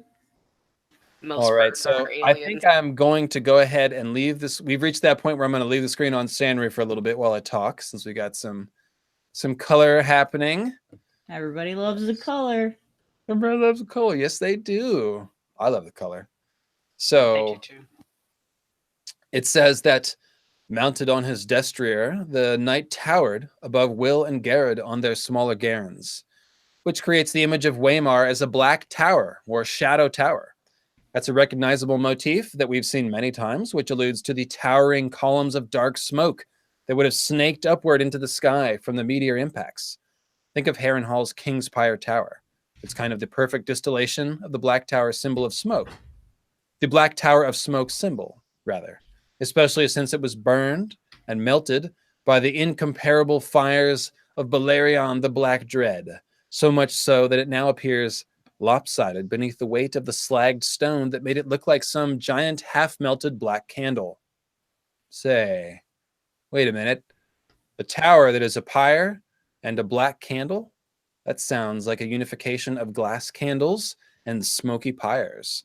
And that makes sense because you can see visions both in the flames, as Melisandre does, or through the use of a lit glass candle, as Marwyn the Mage does. Comparing the black tower to a black candle, and thus to a dragon glass knife, also shows you that towers and swords can often be interchangeable as symbols, something we see with the white sword tower of the Kingsguard, or the pale stone sword tower at Starfall. Finally, taking note of the fact that Waymar was compared, take note of the fact, everyone take note. Take note of the fact that Waymar was compared to a knife and then a tower in rapid succession, further emphasizing the knife-tower interchangeability. Yes, there we go. I've said it. Next up is the Okay, I can handle my body of Garth. I swear. Next up is the famous description of his sable cloak, and by the way, this is my sable tracksuit. And that is essentially the same waves of darkness and night symbolism. His cloak was his crowning glory, sable, thick and black, and soft as sin. Bet he killed them all himself, he did. Garrett told the barracks over wine, twisted their little heads off, our mighty warrior. They had all shared the laugh. By the way, I gotta say, rest in peace to Roy Dotrice. I love his Garrett voice. He was like, twisted their little heads off, our mighty warrior. It's like, it's the greatest, like, grunty old man Roy Dotrice voice. So rest in peace, Dotrice. I love Roy. I even love his very awkward Sansa voice. Anyways, if I like his awkwardness when I love the awkwardness that he has that you can pick up when he's reading Martin's sex scenes. It's great. I couldn't tell who was the cock and who was the cunt, as they say. Anyways, who had the cock and who had the cunt? So if the smoke columns, we're talking about smoke columns, guys. If the smoke columns that rise from the impact locations can be symbolized as black towers, the smoke and darkness that spreads out from the exploding moon itself is most often represented by the black crown symbol. And here I guess I will go ahead, put on the black crown for symbolism. The black crown is a deliberate inversion of the golden crown of solar kings, and it is the waves of darkness from the moon which actually turn the real actual sun dark during the long night. The sable cloak unites those ideas, being Waymar's crowning glory.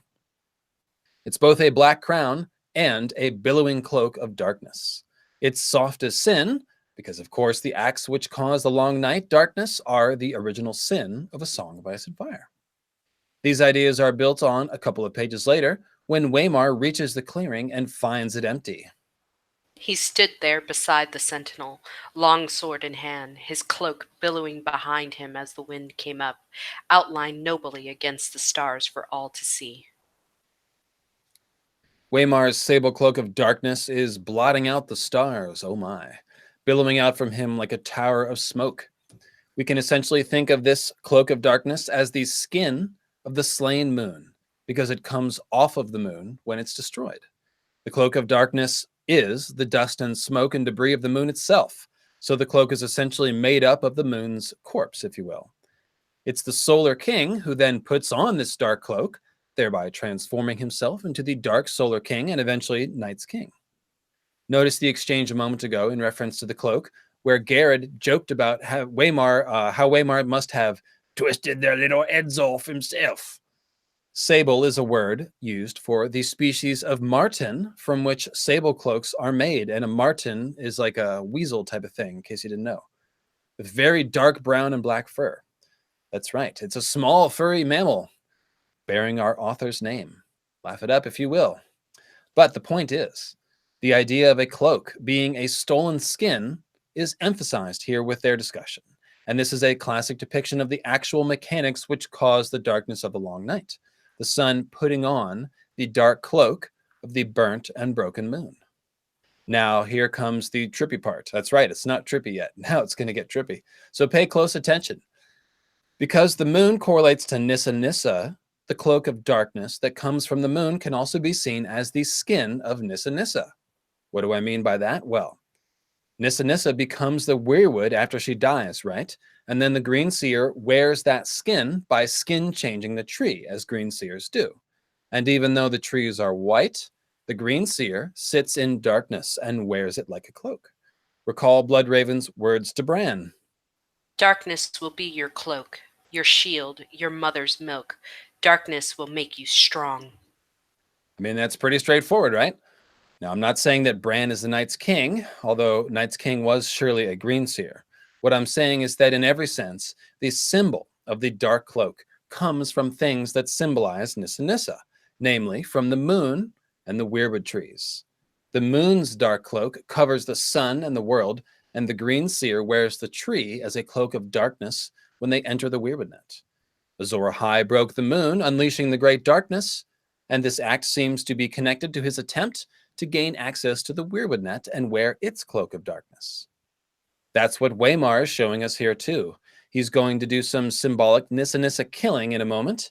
He's got his sable skin cloak, which blots out the stars, and he's on a fast track to acquiring some Fire of the Gods green seer symbolism.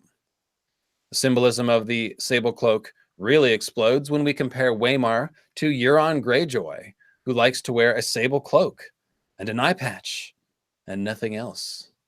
Yeah, sorry for that. Sorry, guys. It's true, though. He took his sable... Draw that, Sanri. No, don't draw that. He took his sable cloak from Baelor Blacktide, whom he murdered for reasons of cruelty, religious intolerance, and symbolism. The fact that the black cloak comes from someone named Blacktide really spells out the waves of night symbolism of the sable cloak, so you got to like that.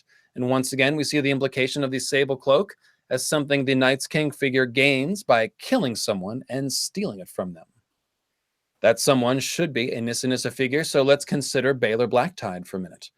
The Blacktide sigil is a pattern of green and black, a depiction of a black tide on a green sea, presumably. Symbolically, it's a blend of the Waves of Night symbol and the green sea symbol, which makes perfect sense for a Nissa Nissa figure. Baelor himself is a godly man who is named for an extremely godly man, Baelor the Blessed, and it is in part for his worship of the Seven that Euron singles him out for murder. Nightflyer was seized. Lord Blacktide delivered to the king in chains. Euron's mutes and mongrels had cut him into 7 parts to feed the 7 Greenland gods he worshipped. So forget for a moment the fact that the phrase Greenland gods refers to the faith of the Seven when coming out of the mouth of an Ironborn. Instead, think about Baelor as a holy person who worships Greenland gods, which fits the presence of the Green Sea in his sigil. This devout green god worshipper is murdered, and their black cloak is stolen by the Night's King. This is lining up very well with the Nissa Nissa symbolism that we just discussed. Notice the line about Baelor being cut up to feed the Greenland gods. It reminds you of making human sacrifice to the weirwoods, certainly. There's another Nissa Nissa trapped in the weirwood net clue here in the name of Baelor Blacktide's ship, Nightflyer, one which you may know if you've watched Joe Magician's amazing video about Whisper Jewels. I know. Lots of Joe Magician love today. Lots and lots of it. I do love Joe Magician, though. He's a big, cuddly teddy bear. Don't we love Joe, Sanri? I love Joe. I call him Matt. He's a good man. I love Joe, too. He's awesome. Maddie Matt the Magic Man. He is less Oh. magic than you would hope. LML, did you make a comparison between the black sable cloak and the squirrel skin cloak of that what's his name steals from the dead woman, and then her son comes back and stabs him for it? I did once upon a time, way back a long time ago, but I had forgotten about it. And now that you mention it, that is a damn good comparison, which I will cleverly rework into the script of this episode and then audio edit in, because yes. So in case you don't remember, this is Vermeer Six Skins, and he comes across a dead wildling woman. She's wearing a squirrel skin cloak. And of course, the children of the forest are called squirrel people. So this is a Nissa Nissa, children of the forest, dead woman. You have your Solar King taking her skin cloak, the squirrel skin cloak, and for that, he's knifed by her son. Just as Azor Ahai, the Solar King, dies when he puts on the dark cloak and does the whole death transformation thing. So that is a perfect parallel, Painkiller Jane. God, I love you. You're worth your weight in gold. Thank you. It's also really interesting too because of the woman who prays to the trees for the sun to for revenge, and that would be a sun. So basically, it would be all those things put together. Right, because as we've discussed, the whole action of the way that the moon takes revenge on the sun is because the moon meteors land and the smoke clouds the sky and darkens the sun. And if you remember the mountain versus the viper fight, we see that depicted by the mountain laying on the ground, but his fist punches up like that rising smoke cloud, mushroom cloud symbol and destroys the face of the sun. So that can also, those meteors and the smoke cloud can also be seen as the children of the sun and the moon, the Lightbringer children who turn around and kill the father, which is one reason why the most likely scenario for Night's King and the Last Hero is that Night's King is dad and the Last Hero is Junior, and he's essentially killing his father. But we digress. It was an excellent digression, though. So thank you. Thank you. That was worth the time. All right, so let's see here. And again, this is one of the reasons why I like live performing the podcasts and get the rapid feedback from everyone and whoever I've got on the show, and I think it only makes it better. So another one of the reasons why I'm doing this, guys, by the way, is because they are building a giant rich person's friggin' mansion like 15 feet from the window of my house. And they are at it 6 days a week. And so my only clean day to record audio is actually Sunday. So this is actually works for me. I'm recording all this audio and then I go back and edit it. And anyways, That's double what's digression. called a McMansion, right? Oh, dude, it's so, don't even get me started. Does it dude. hurt? Oh, God. Do you know that this guy, when he was first like laying the foundations, he shows up at my door one day, knocks on the door, asking if he can use my hose because he's No. going to need water during the course of building his giant fucking mansion. I shit you not. He asked to use my fucking hose. It's like, That's dude, a hard no. And I don't know how water is much. fucking expensive here. Jesus Christ. I don't know Yeah. how much water he needs to irrigate his entire hillside to build his McMansion. Are you freaking? I mean, do you want some milk? Like, can I rub your shoulders or something? I mean, I'm like renting this little old house that's like being surrounded by this mansion. Anyways, I hope you enjoyed the rant, but let's get back on topic. So I had that building for months, to be honest. Get it out, buddy. It does feel good. Yeah, feels good. All right. Thanks, guys. Thanks. Mm-hmm. We got you. So we're going to talk about the Night Flyers. This is trippy. This is going to blow your mind even more. I expect a super chat by the time this is done. I'm kidding. But this is going to be cool. So point being, all right, where were we? All right, let's back up. So in one of Martin's older works, Night Flyers, there is a spaceship called a Night Flyer, which essentially absorbs the consciousness of a dead female character by means of a crystal technology called a whisper jewel. Point being, this seems to be that something Martin drew on when he imagined Nissa Nissa as a woman who dies, but whose mind inhabits some very important thing. The weirwood net is obviously standing in for the Night Flyer spaceship, which works very well since we know Martin thinks about the weirwoods as astral projection ships, which the Green Seer uses to sail through the river of time and space. We also know that Martin has applied literal ship symbolism to the weirwoods as well. The supposed rib bones of the sea dragon Naga are really the petrified wooden beams of a flipped over boat, made from weirwood, of course, and burning boats and ships are often used to represent the weirwoods as a fire that consumes those who wish to sail the Green Sea. And thank you, Bridget Walsh. Would love some tinfoil theory about this great info about how A Song of Ice and Fire might end. Oh, Bridget, you are going to get it.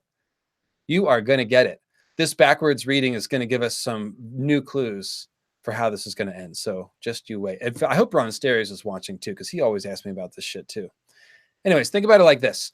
We've already found our way to the idea that Nissa Nissa's consciousness transfers to the weirwood net when she dies, which makes the weirwood a device very similar to the whisper jewel that powers the Night Flyer ship and stores the dead woman's consciousness. Martin named Baylor's ship after the Night Flyer spaceship, and we know that Martin is using the ship metaphor for the weirwoods. Now we have this dark Azor High Knight's king figure, Euron, killing someone by feeding them to the Greenland gods and taking their night flyer ship, after which Euron puts on darkness as a cloak, as the Green Seer does. It really seems like George is saying to us that when evil Azor High invades the Weirwood Net, it's something like stealing a spaceship that contains Nissa Nissa's consciousness. That's what Joe Magician and I have concluded. The Weirwoods are functioning like whisper jewels. Just like the Night Flyer ship, the Weirwood Net is inhabited by and even powered by the consciousness of a dead woman.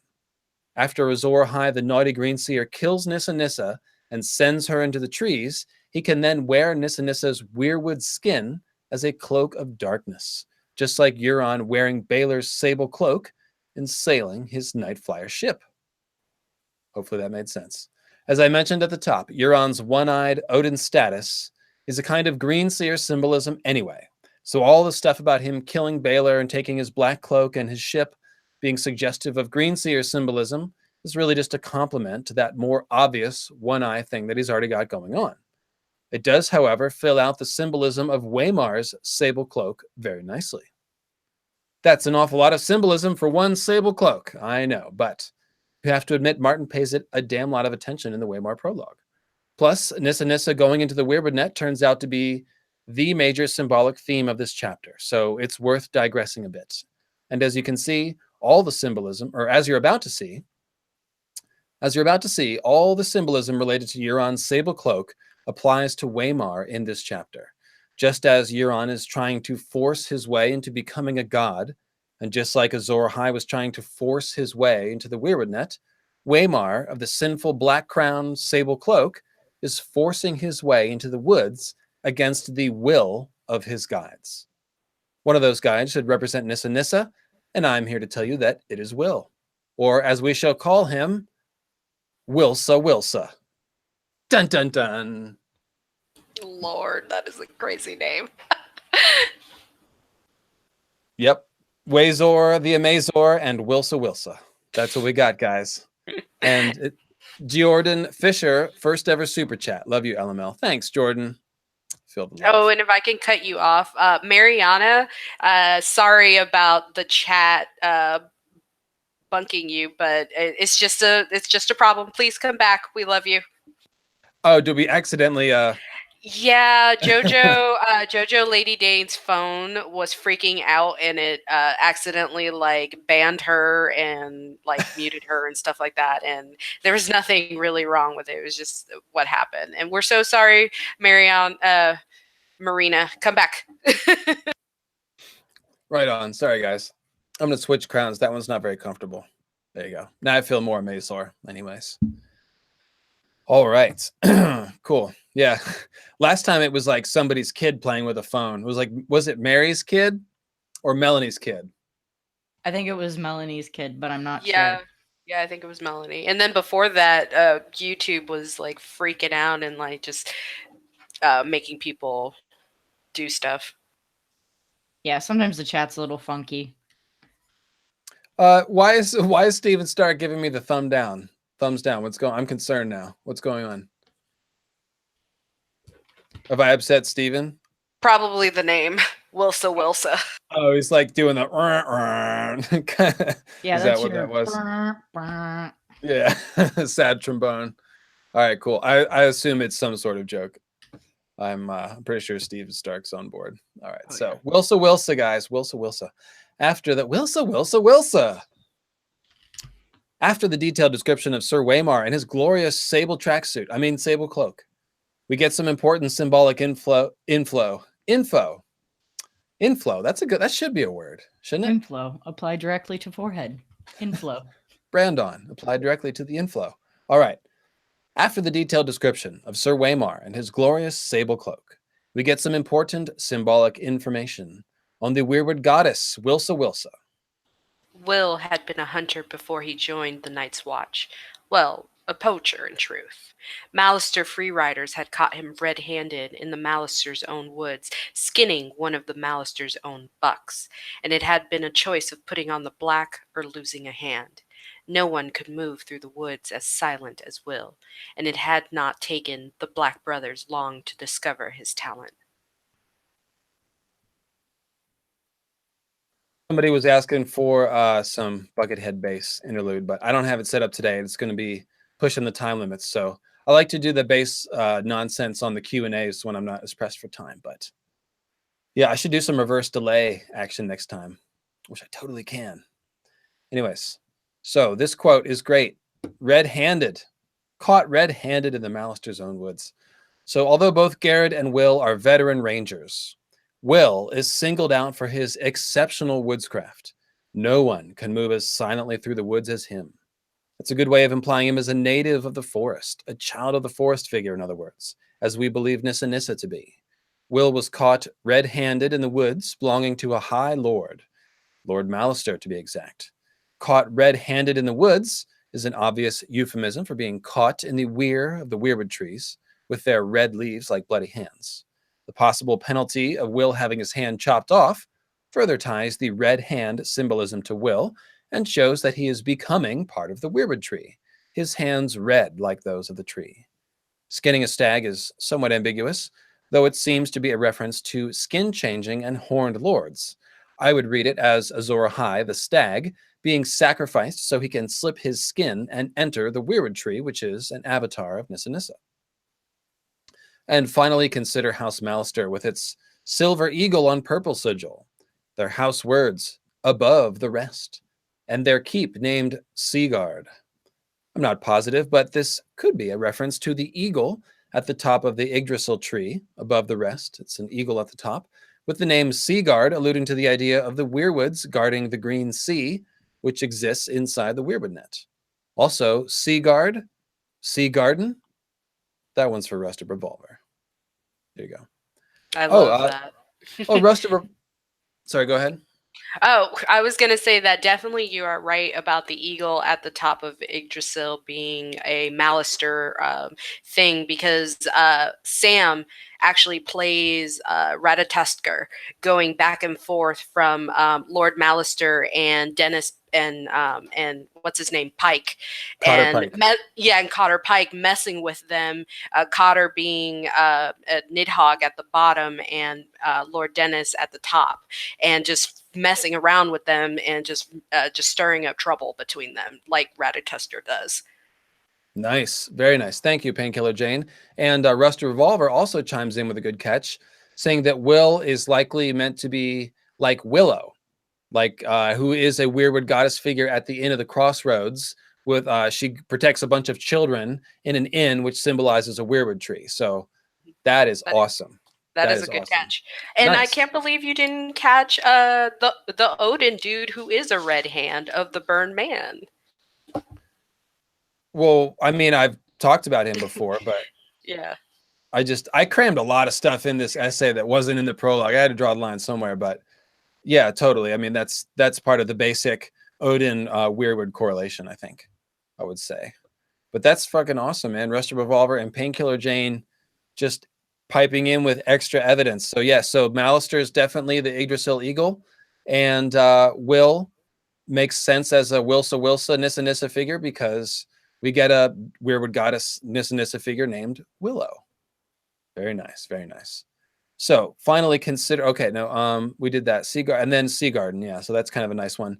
Will's poacher status has to be examined too, because Martin has elsewhere indicated that the way that lords claim ownership over the woods and then punish anyone who hunts without their leave is bogus and unfair, and it's basically bullshit. It's actually the lordly Malisters in the Azor Ahai role here, trying to steal the woods for themselves from the common people. And as it turns out, there seems to be intentional correlations drawn between Waymar and the Malisters. Get ready, another digression. Here we go. First of all, consider Lord Dennis Malister, a veteran of the Night's Watch who commands the Shadow Tower. Wait a minute.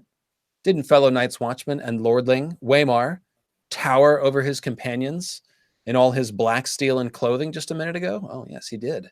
And consider the description of Lord Dennis from A Feast for Crows.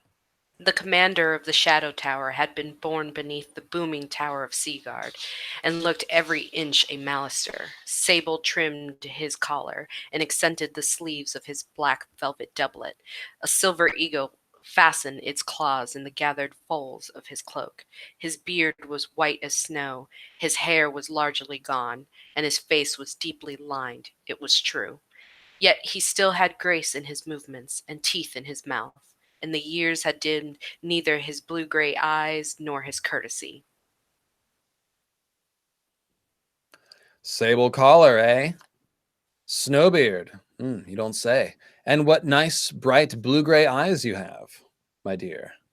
In other words, and I've mentioned this before in the Blood of the Other series, Dennis Mallister appears to have some icy, otherish symbolism about him, just as resurrected Waymar does. And look, sable. So when we read about Will being caught red-handed by the Lord of Seaguard in the Lord's own wood, I think we can indeed read that as Nissa Nissa being killed and turned into a red-handed tree, with the sable-cloaked, icy lord claiming dominion over the wood. Remember, the Night's Watch is a kind of symbolic death sentence, and the original Night's Watch, according to the Green Zombie theory, were resurrected people, so Lord Mallister really is handing the red-handed Will a symbolic death sentence. To corroborate all of this, check out the narrative as Will and Waymar arrive at the empty clearing where the dead bodies of the wildlings are supposed to be. The great sentinel was right there at the top of the ridge, where Will had known it to be, its lowest branches a bare foot off the ground. Will slid in underneath, flat on his belly in the snow and the mud, and looked down on the empty clearing below. Will is sliding underneath a tree to see, like a green seer sitting under a weirwood tree and using its magic to see. This is a sentinel tree too, so the idea of watching and seeing is right in the name. But Nissa Nissa is supposed to die when she goes into the tree, right? Well, the next words after the paragraph we just read are, his heart stopped in his chest. For a moment, he dared not breathe. Oh no, Wilsa's heart stopped when she's using the tree to see. My. It happens again a moment later. The exact same sequence. On your feet, Will, Sir Waymar commanded. There's no one here. I won't have you hiding under a bush. Reluctantly, Will obeyed. Sir Waymar looked him over with open disapproval. I am not going back to Castle Black of failure on my first ranging. We will find these men. He glanced around. Up the tree. Be quick about it. Look for a fire. Will turned away wordless. There was no use to argue.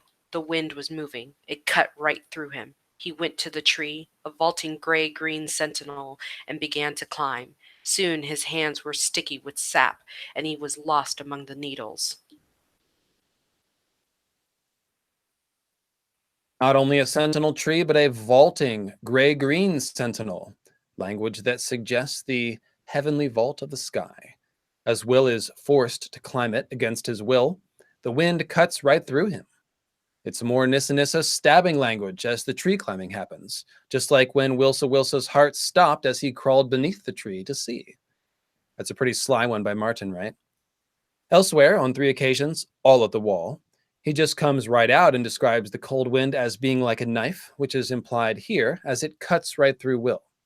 His hands become sticky with tree sap, which is the equivalent of tree blood, and in a moment, he gets it on the side of his face too, which completes the tree sap stigmata. He's lost among the needles, very like Dany losing herself in the green of the Dothraki Sea, as we saw in Weirwood Compendium 7. And it conveys the exact same idea. Nissa Nissa dissolving into and merging with the Weirwood net. Best of all, Wazor the Amazor commanded Wilsa up the tree to look for fire. Yeah. What kind of fire can you find by climbing a tree, I ask you? Well, it's right there on your mythical astronomy drinking game bingo card. It's the fire of the gods, of course. This is a great dramatization of Azor Ahai, using the magical sacrifice of Nissa Nissa to gain access to the weirwood fire of the gods. I mean, it's really vivid. I was a bit flabbergasted when I first caught that line. Like, really? Climb the tree and look for fire? Right after something cuts right through you? Oh, that's just lovely. You're starting to see why I said that Nissa Nissa dying and going into the trees is a major symbolic theme of this chapter, right? There was actually a tip-off about this theme several pages back, when Will is reporting everything he saw in the clearing back to Waymar. Will says, There's one woman up in Ironwood, half hidden in the branches. Of far eyes, he smiled thinly. I took care she never saw me. When I got closer, I saw that she wasn't moving, neither. Despite himself, he shivered. look, it's a dead woman in a tree. That's a far eyes, meaning that she's a watcher or a lookout.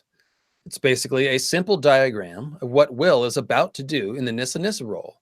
Become a dead woman in a tree with very good vision, meaning green seer, of course.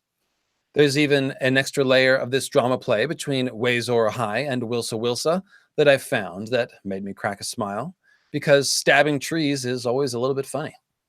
The next lines come as Will is huddled beneath the branches of the sentinel, looking down at the empty clearing. Gods, he heard behind him. A sword slashed at a branch as Sir Waymar Royce gained the ridge. He stood there beside the sentinel, longsword in hand, his cloak billowing behind him as the wind came up, outlined nobly against the stars for all to see. Aha! I punked you with a quote we just used a few minutes ago. But last time we were looking at the billowing cloak, and this time we're noticing Waymar say "gods" as he slashes at a tree with his sword. And by the way, that's another parallel between Waymar and Robert, isn't it? That's like Robert's favorite thing to say, "Gods, gods, Ned." That's like my go-to Robert line, "Gods, Ned." Anyways, so Waymar is saying "gods" as he slashes a tree with his sword. From a certain point of view, he's calling the tree a god as he stabs it with his sword.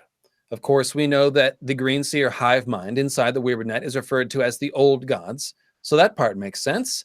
And if Nissa Nissa becomes merged with the weirwood tree, then stabbing the tree is kind of like stabbing Nissa Nissa, right? Notably, this tree stabbing occurs between the two depictions of Will dying and going into the tree, right after his heart stops as he crawls under it, and right before the wind cuts through him as he climbs it looking for fire. The other notable tree stabbing in A Song of Ice and Fire brings us back to Howth Castle and Environs. No, Harrenhal Castle and Environs. So we will pause the prologue for just a couple of minutes to visit. Significantly, we have to visit Harrenhal right before the all-important dragon battle of the God's Eye, with Daemon Targaryen and his red dragon Caraxes facing off against Aemond One-Eye and his probably white dragon Vagar, or Vagar. The Vagar pronunciation is growing on me. What do you think, Sanri? Do you prefer Vagar or Vagar?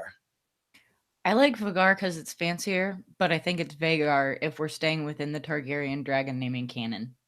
But that is literally just my personal opinion. And I have And of lots course, of things about dragons. I prefer Vagar just because of the Vega star. I guess if you're British, you can say Vagar, and it sounds right. But we'll stick with Vagar. Yeah, like Vega, the star. And of course, George says pronounce everything how you want. So Right. it's Daenerys. If you want, if you're stupid and bad and evil, you can say Daenerys. Daenerys. Or you can say Daenerys and make her sound like a conqueror. Anyways, whatever. Sorry, not to offend anybody. You can say what you want. It's notable. You can even say Brian or Ugh, Patai. God, that's just horrible. Please no. Caitlyn. I'm like, Yeah. I say Caitlyn. I say Caitlyn. no, PKJ, no. I do. We've opened up Pandora's box now. Anyways, so check this out. The other notable tree stabbing, like I said, is at Harrenhal, and it's right before this dragon-on-dragon battle over the God's Eye. It's notable not only for Aemond One-Eye's presence, since he's a Waymar parallel, but also because the battle itself takes place over the God's Eye Lake, and thrice, three, mimics the God. That was six. Sorry, thrice mimics the God's Eye eclipse stabbing symbolism during the battle. Once when Caraxes moves in front of the sun and then attacks from above. Once when Daemon stabs Aemond in his blue star sapphire eye, and again when the dragons all crash into the God's Eye Lake itself. It is against this backdrop that we see some first-class tree stabbing. Daemon Targaryen walked the cavernous halls of Harren's seat alone, with no companion but his dragon. Each night at dusk he slashed the heart tree in the godswood to mark the passing of another day. 13 marks can be seen upon that weirwood still, old wounds, deep and dark. Yet the lords who have ruled Harrenhal since Damon's day say they bleed afresh every spring. On the 14th day, the prince's vigil, a shadow swept over the castle, blacker than any passing cloud. All the birds in the godswood took to the air in fright, excuse me, and a hot wind whipped the fallen leaves across the yard. Vagar had come at last, and on her back rode the one-eyed prince Aemon Targaryen, clad in night black armor chased with gold. These two paragraphs are marvels of symbolism, and all of it enhances our understanding of the A Game of Thrones prologue. Taking the second paragraph first, our Night's King figure Aemond makes a dramatic entrance on his symbolic ice dragon, hoary old Vagar. The blackness of their shadow, and by the way, that's how he's described, hoary, which is the big clue that Vagar is a white dragon, because hoary means snowy white with age. In any case, the blackness of their shadow is emphasized. It's blacker than any passing cloud, evoking the black cloud symbolism, as is Aemon's night black armor. This is just his version of Waymar's crowning glory's sable cloak, and indeed, Aemond has taken to wearing Aegon the Conqueror's black crown at this point as well. So he's got it all. Finally, there's a cryptic reference to the Night Fort here, home of Night's King. Aemond shows up on the 14th day, and 14 days is called a fortnight. Swap fortnight around and you have Night Fort. Hat tip to, I think this is Rusted Revolver. Correct me, Rusted, if that's not you, but I think this is yours. The Night Fort fortnight thing. And just take my word for it. There are enough examples of this wordplay out there to be confident in it. It is all over the place. Anytime you see 14 or a fortnight, think about the Night Fort and you might have something. So... hate to interrupt you, but Colin said the most hilarious thing so far. And he's like, you think Alice Karstark said, dance with me, then, at her wedding to the Magnar. Well, that's good. That's good. I'm sure it happened. Colin, who tried to change his Twitter handle to a colon, like the two dots of a colon, but it wouldn't let him. So, but yes, puntastic. All wordplay puns are acceptable today because we're in Rusted Revolver's territory. So, thanks, Painkiller. That is inbounds. Judges rule it inbounds. All right, so the first paragraph. The first paragraph, meanwhile, is straight up last hero stuff. 13 bleeding sword wounds on the monstrous Harrenhal weirwood, with a very Azor Ahai-like Daemon Targaryen using Dark Sister to stab the tree. The tree represents Nissa Nissa, so this is like Azor Ahai stabbing Nissa Nissa. Yes, that was the original point of this comparison. Tree stabbing as a depiction of Azor and Nissa. But this tree stabbing symbol is also a pretty clear reference to another myth about weirwoods and meteors, and that is, of course, the legend of the storm god's thunderbolt, which set the tree ablaze. The sword, in this case, would be the thunderbolt meteor, and it's striking the tree, just as the thunderbolt does in the legend. And since Daemon is essentially carving the tree with his thunderbolt dragon sword, we can infer once again that carving the faces and making the weirwoods inhabitable for humans is tied to the long night events. Caraxes also dives on Vagar like a thunderbolt in this fight, a nice touch. It's important to keep in mind that Waymar slashing at a tree as he approaches Will hiding beneath a sentinel is a parallel symbol to Waymar ordering Will up the tree while the wind cuts through him. You might imagine Azor Ahai stabbing Nissa Nissa while she's backed up against a weirwood tree, in fact. Just like Asha Greyjoy tangled in the roots of a tree that she's backed up against when she's struck that famous blow that crackles like up her leg like lightning. So I think that's how I picture it. If Azor Ahai stabbed Nissa Nissa and this was a weirwood ritual, I picture Nissa Nissa backed up against the weirwood tree, just like Night's King in the TV show. Lightbringer goes in. There you go. Any case, the point is Nissa Nissa's death and the symbolic lighting on fire of the weirwood tree are part of the same act. So Wilsa, turning to the prologue, Wilsa has now died and merged with the tree. She's losing herself in the sap and the foliage and becoming one with the weirwood net.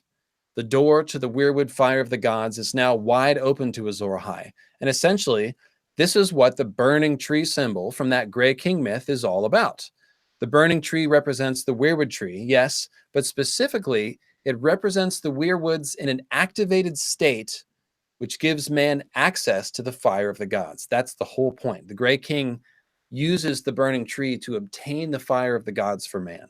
He couldn't do that before it was set on fire. So this is an activation. That's what this sentinel tree symbolizes, because Wilsa Wilsa has now merged with it. Now, what's great is that George creates a parallel symbol to this merged Wilsa sentinel tree in Waymar's broken sword, the end of which, of course, is splintered and twisted like a tree struck by lightning at the end of the chapter. That's right. The merged Will sentinel tree is like a burning tree set ablaze by the godly thunderbolt, and Waymar's sword is like a tree struck by lightning. That makes a ton of sense if you think about the Azor Ahai myth. Nissa Nissa's blood and strength and courage and soul all went into the steel of Lightbringer, right? So that sword is Nissa Nissa, just as the symbolic tree, the burning tree struck by lightning, the weirwood, is also Nissa Nissa. I've long said that Lightbringer and the fire of the gods basically manifests in two ways in the story: the burning tree and the burning sword, and that they're interchangeable symbols in many ways. And here in the prologue, we have Nissa Nissa symbolized both as a tree person, Will in the tree, and a sword, the broken sword. But the sword is like a tree struck by lightning. Very nice. So it's all tied together. And the guy climbing the tree, by the way, has a knife in his mouth. So he's like a sword too. Now, more clues about Waymar's sword, representing Nissa Nissa and the breaking moon, come in the fight against the others itself. So let's make this a subsection break. And let's talk to Sanrixian, who's busy making another masterpiece. This looks like a calendar piece, is it? Is it going to be a calendar piece? Yeah, definitely. I have some cold months that need some love. Need to finish out Waymar here, but got my basic colors and scheme going down. December or January would be great for this. Yeah, Yep. The end and the probably. beginning. Well, I have John as December right now, so Maybe January. yeah, January we start back. That would be appropriate. Cool. Look at that. Hey, can you guys, I'm actually going to head out the bathroom real quick. Can you guys carry it for like 3 minutes for me? Yep. Sure. Sure. Of course you can. Of course you can. Ah, All right. Oh, so guys, most of you know that I have not actually written anything for the fandom, so I'm going to announce this here. So be on the lookout. I'm going to actually do my own blog and write my first piece, and it's going to be all on George's usage of magical thinking, which That's awesome. is, I know, a lot of people understand what magical thinking is, but they don't really recognize how incredible he uses it. I mean, he takes it to the lengths of basically destroying the world Yeah. with magical thinking. So be on the Awesome. lookout for that. You'll probably see it in December. And then I'm going to go on with my continuing on with magical thinking and nice, beautiful regalia and sacred objects and things like that in A Song of Ice and Fire. Oh, that's awesome. That has a lot of real world parallels, like Mhm. that you could pull from. That'd be really Oh cool. yeah, Can't definitely. wait I for that mean, one.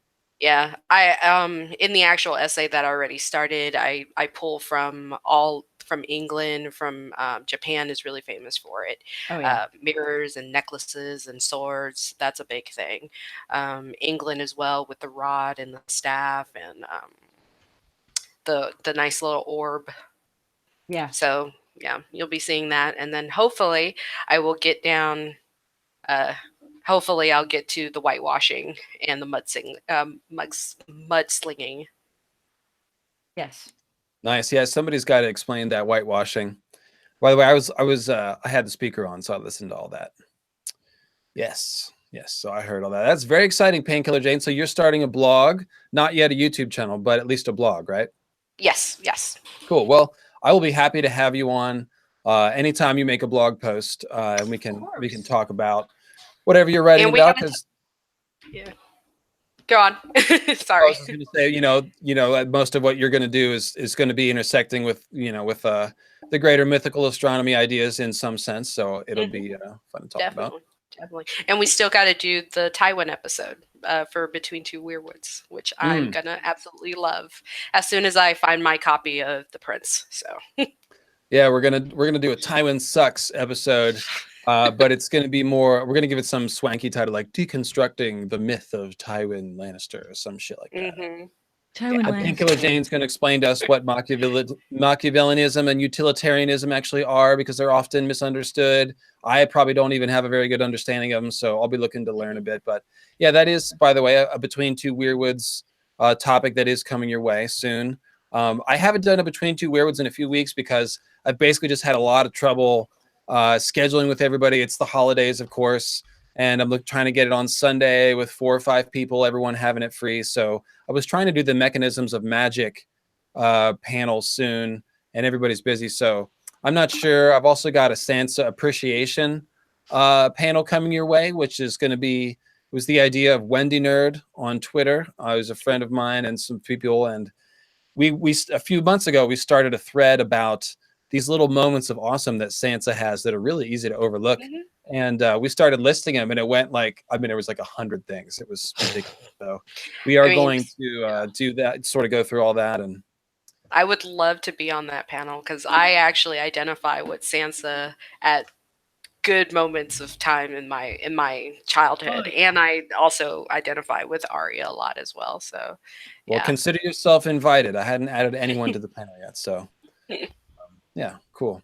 I've also was trying to put together an RLJ Tower of Joy discussion panel with the people that I think are the most expert on that topic. I was thinking of Robert from In Deep Geek and Chloe from Girls Gone Canon, but Chloe is just moved and is working really hard on her podcast, and Robert is still doing his series about the Tower of Joy. We'll probably be doing that for at least through the end of the year. So that one's probably postponed for a little while. But that's coming too. I do want to do like an exhaustive Tower of Joy, like what do we know so far kind of thing. But dude, if you're complaining about Sansa, just take a hike, man. Seriously. Yeah. Sansa's the shit. Well, I'm not even. I mean, I say that in love, don't really take a hike, but I'm not here for Sansa hate. I'm really not. So here it is. And everyone disagrees, but I'm on hashtag Queen in the North all the friggin' way. So next section, subsection rather, the fight and the others. By the way, I'm leaving it up on Sanri. She's going to town here, so I might flick back to us a little bit, but probably leave it on Sanri a bunch since she's making such great artwork here. Yeah. The most you'll see is probably my wolves coming up here and trying to steal my other wolves. Yeah, and you know what my flapping gums look like, so there we go. In any case, it's time to talk about the others. Woo! In terms of the mythical astronomy correlations, we've pretty much exclusively talked about the others as children of the ice moon meteors, in other words. But guess what? Here comes a curveball. The others, with all their icy white sword symbolism, can also symbolize the original comet before it collides with the moon. Accordingly, white swords like Dawn can symbolize Lightbringer before it stabbed Nissa Nissa. I know, crazy, right? Well, recall that Lightbringer is white hot and smoking before it stabs Nissa Nissa, and only thereafter becomes stained red with her fiery blood. It's remembered as a red sword, but that's only after it stabbed her. Before that, it was white hot from the forge and unsullied by anyone's blood. The others aren't white hot, of course, but then nothing burns like the cold. And they have a ton of white sword symbolism, as we know. Plus, white ice sword is actually a very good description of a comet, which are primarily made up of frozen rock, metal, and dirt, with tails that are usually whitish silver and light blue. This is where the many similarities we've discovered between Dawn and the others come into play. They're about to help us solidify the others as playing the role of the white, pre-stabbing Lightbringer and the pre-impact Comet. To wit, Dawn is a glowing white sword, pale as milk glass and alive with light, while the others have milk glass bones, are milky white and sword slim themselves, and carry pale swords that are alive with moonlight. In other words, both the others and their swords wear the same symbolism as the sword Dawn, the white sword that surely has something to do with Lightbringer.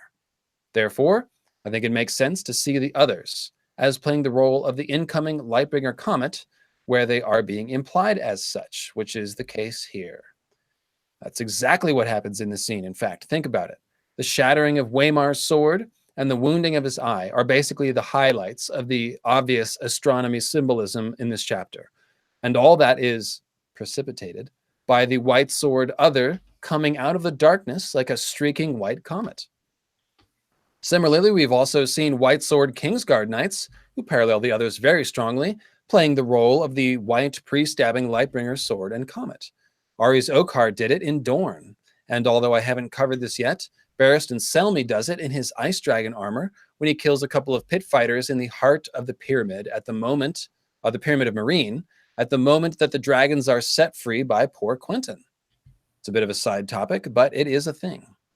Even though Dawn has the same symbolism as the others, it also does make sense to see Dawn as analogous to pre-stabbing Lightbringer. It may well be that Dawn is from the great empire of the Dawn, and it may simply be a sword with similar technology to Azor Ahai's Lightbringer, but which has not been sullied with blood magic and turned red. Because Lightbringer's red and Dawn isn't. It's an obvious problem, right? Plus, a glowing white sword is not that far off from a white hot sword. And if there is a connection between Azor Ahai and the Bloodstone Emperor from the east, and Night's King in the far north, it's even conceivable that Dawn is both from the great empire of the Dawn in the east, and that it came to be remembered as the original ice of House Stark. Could be both. It may have been the last hero's dragon's steel sword, or it may have even been a sword wielded by Night's King himself. After all, both swords in this Waymar versus the others fight are cold and pale. The other's pale blade is a shard of crystalline ice, for example, while Waymar's is white with frost near the end. The other's blade is alive with moonlight, and of Waymar's blade, it is said that jewels glittered in its hilt and the moonlight ran down its shining steel. And then during the fight, when Waymar holds it up for the other's inspection, it says, The other halted. Will saw its eyes, blue, deeper and bluer than any human eyes, a blue that burned like ice. They fixed on the longsword trembling on high, watched the moonlight running cold along the metal. They're both icy moonlight swords, is what I'm saying. And from a certain perspective, you could even see this as a depiction of the split comet idea. If you recall, my original theory postulates that we originally had one comet which split in half as it rounded the sun, a thing which does happen in real life due to the sun's gravity, just as Solar King Tywin splits Ned's ice in half. One half of the comet would have been the one that hit the fire moon, while the other half would have just missed it and continued on in its orbit to return to us as the red comet that we know and love. The one which is destined to hit the ice moon, if I'm correct. The exploding sword is going to play the role of the moon meteor shower in a minute, but before that, it may be a hint about the two halves of an originally white comet. The others do turn their swords red with Waymar's blood at the end, just as the surviving comet would have been turned red, because the one we see in the story is red, and because Tywin, he colored ice red when he split it. Anyways, we'll come back to the others in a moment, but let's get back to Will up in the tree right before the others appear. I mentioned that Will has a knife in his mouth as he climbs the tree. That actually comes in the lines right after the ones we quoted about Will climbing and losing himself amongst the needles. So, picking back up right after that line. Soon his hands were sticky with sap, and he was lost among the needles. Fear filled his gut like a meal he could not digest. He whispered a prayer to the nameless gods of the wood, and slipped his dirk free of its sheath. He put it between his teeth to keep both hands free for climbing. The taste of cold iron in his mouth gave him comfort. Down below, the lordling called out suddenly, "Who goes there?" Will heard uncertainty in the challenge. He stopped climbing. He listened. He watched. The woods gave answer, the rustle of leaves, the icy rush of the stream, a distant hoot of a snow owl. The others made no sound. Will saw movement from the corner of his eye, pale shapes gliding through the wood. He turned his head, glimpsed a white shadow in the darkness. Then it was gone.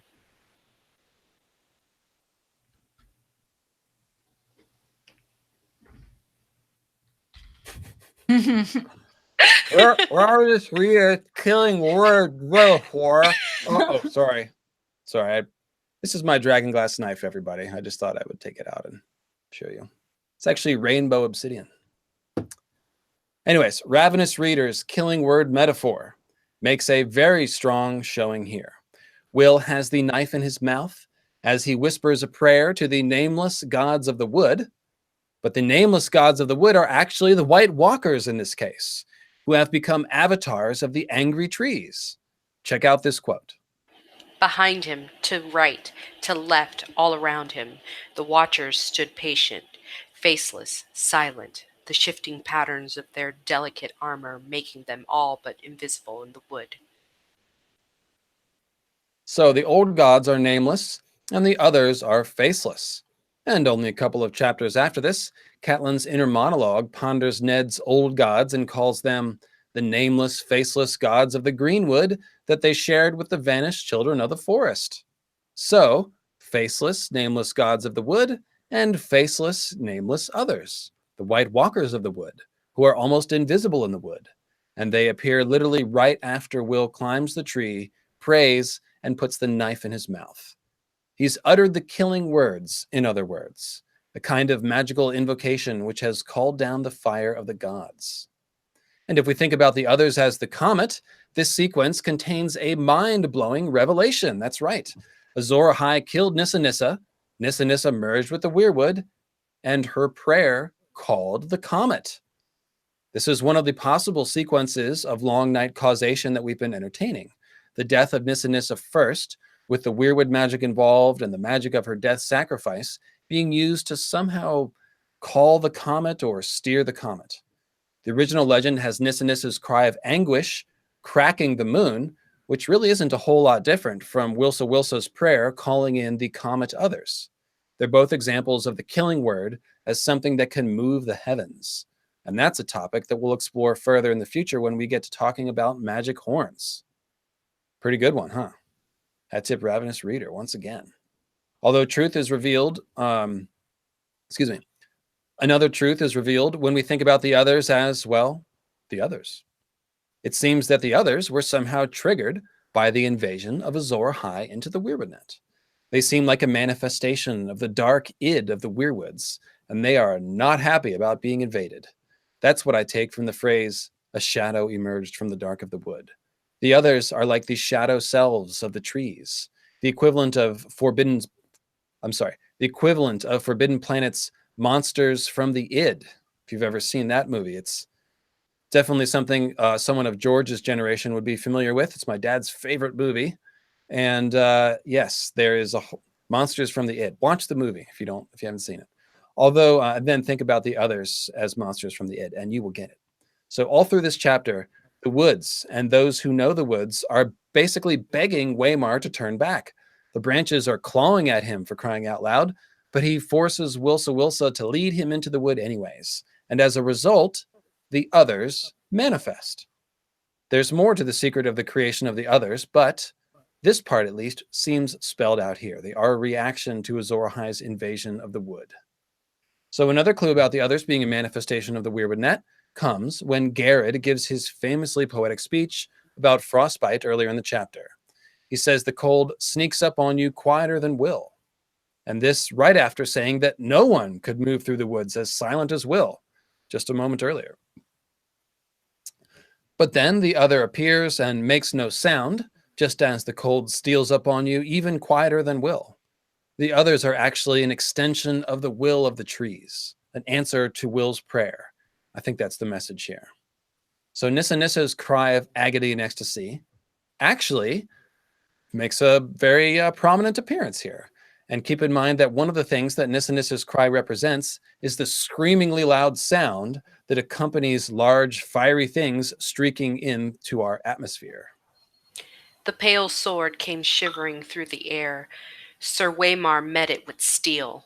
When the blades met, there was no ring of metal on metal, only a high, thin sound at the edge of hearing, like an animal screaming in pain.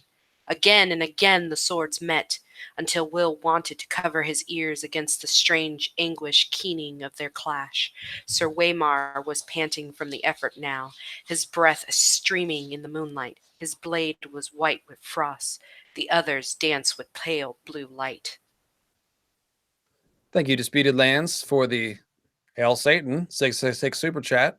And no, I'm not a Satanist, Mr. Christian man. There was a funny message in the chat just a minute ago. That's okay. Oh, they're so horrible. Jesus. Oh, they just take symbolism too literally. It's okay. I'm writing a book for those people. I want to help them. In any case, the word keening is defined as an eerie wailing sound. That's what keening means. Or a wail that someone makes in grief for a dead person. If you add the word anguished to keening, it seems like a clear allusion to Nissa Nissa's cry of anguish and ecstasy that she let out as she died, the one that left a crack across the face of the moon. We know that Martin has created another sword that is emblematic of Nissa Nissa's cry, and that would be Widow's Wail. Widow's Wail is very comparable to the keening swords here because it's one half of Ned's ice, which we can see as a broken sword or a split sword. And of course, Waymar's sword gets covered in frost ice and then broken in this scene. And the swords of the others are also made of some kind of magic ice. You will also remember that just a moment ago, I was telling you that Waymar's sword was also playing the role of Nissa Nissa in the Shattering Moon, mainly because it shatters to create the meteor shower. And because after it was broken, it looks like a tree struck by lightning, which is a weirwood symbol, and weirwoods represent Nissa Nissa. Well, here it is giving off the anguished keening, as if the sword were Nissa Nissa's cry. Now behold the moment when it shatters. When the blades touched, the steel shattered. A scream echoed through the forest night, and the long sword shivered into 100 brittle pieces, the shards scattering like a rain of needles. Royce went to his knees, shrieking, and covered his eyes. Blood welled between his fingers. A rain of needles.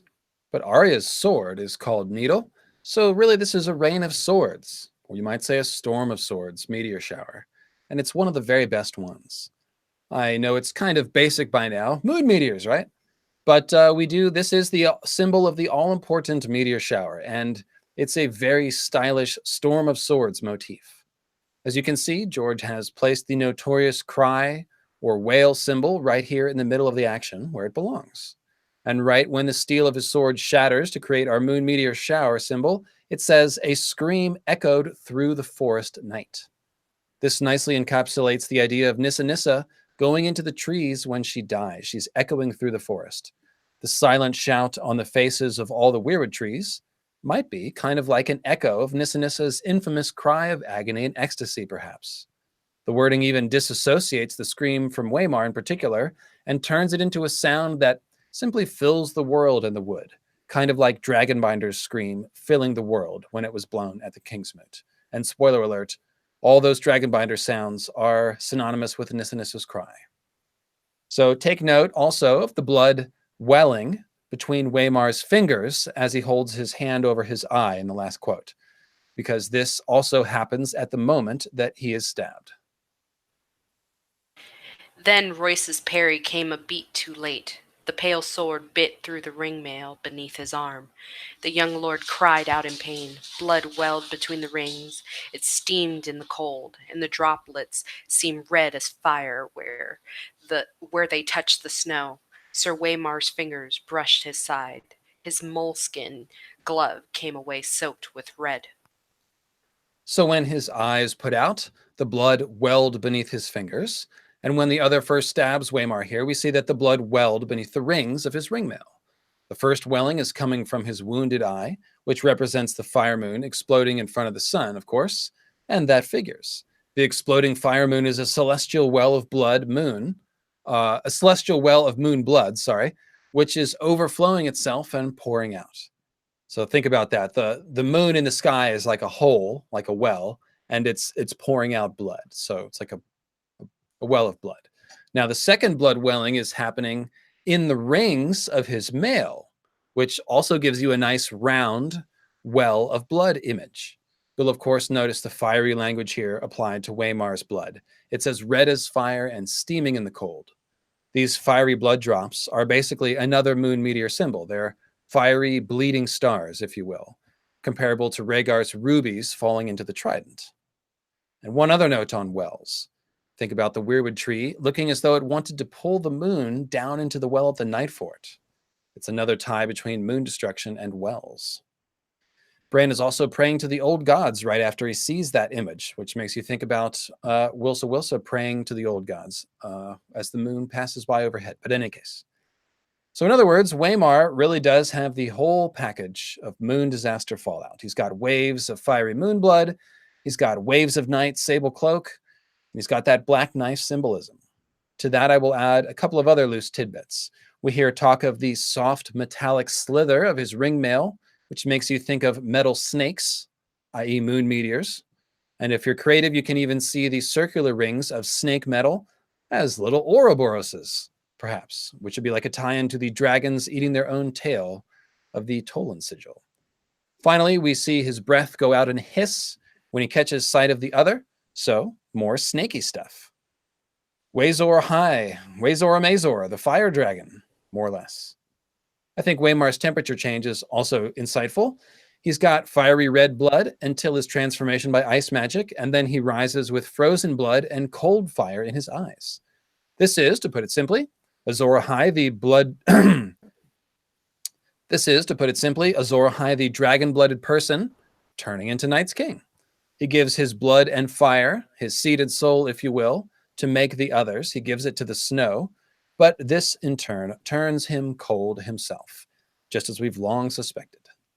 Waymar's intrusion into the woods throughout this chapter symbolizes Azor Ahai forcing his way into the weirwood net, as I mentioned, and Waymar also gets the weirwood stigmata right at his moment of death here, which implies that weirwoods and or greenseer magic was part of his transformation. The black moleskin gloves come away red, which gives him red hands, and his bloody eye is a match for the carved bloody eyes of the weirwoods. Waymar's face is essentially carved at the same moment that depicts the moon explosion, and that's in keeping with all the other examples of weirwood stigmata that we've seen. It should be noted that Waymar only obtains his stigmata after Wilsa does, and only after Wilsa climbs the tree and prays to the gods. So the sequence is right. A lover's reunion. We'll finish off the forwards reading with a very short subsection, but its message is important. All right, so Will is up in the tree. He's holding his silence instead of warning Waymar. You'll remember that when Wazor ordered Wilsa up the tree, Will had no words. And this depiction of the silencing of Nissa Nissa, this is a depiction of the silencing of Nissa Nissa as she goes into the trees. You'll recall the red smile / throat-cutting aspect of the weirwood stigmata. And in particular, you will recall Lady Stoneheart appearing as an undead Nissa Nissa ghost in her weirwood cave with her throat cut so badly she can barely speak. The weirwoods themselves are silent, though they have screaming mouths, and that's reflected by the fact that Will cannot speak after climbing the tree. Here are the lines about this. Will saw movement from the corner of his eye, pale shapes gliding through the wood. He turned his head, glimpsed a white shadow in the darkness. Then it was gone. Branches stirred gently in the wind, scratching at one another with wooden fingers. Will opened his mouth to call down a warning, and the words seemed to freeze in his throat. And then a moment later, Will had to call out. It was his duty, and his death if he did. He shivered and hugged the tree and kept the silence. The pale sword came shivering through the air.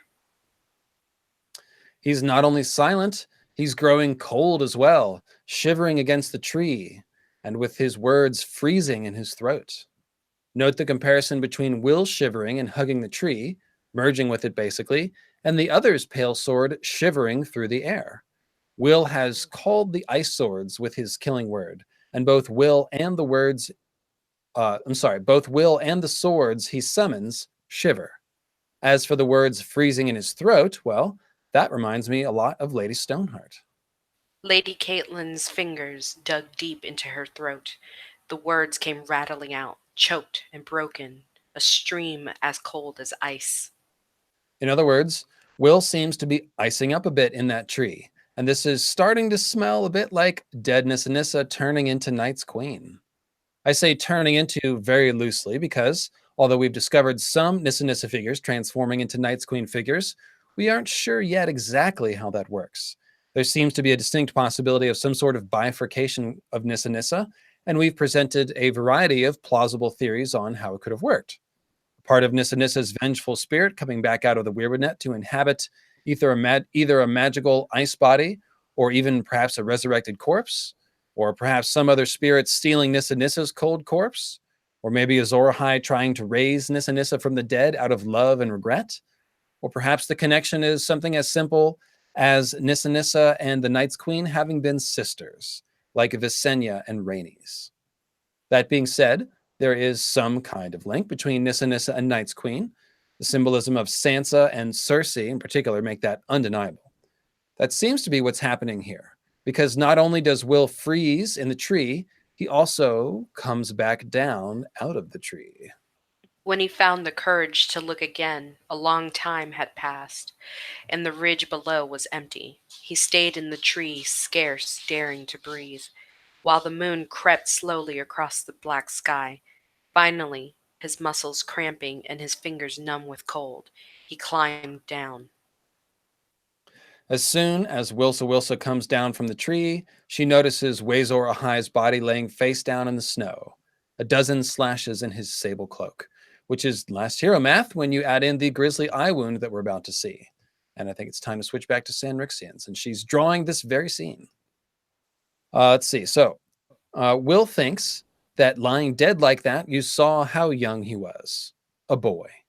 And consider what we're seeing here. I think Will is playing more of a Night's Queen role now, as opposed to Nissa Nissa. But the point is, Will is some sort of revenant of Nissa Nissa here, which may or may not be Night's Queen.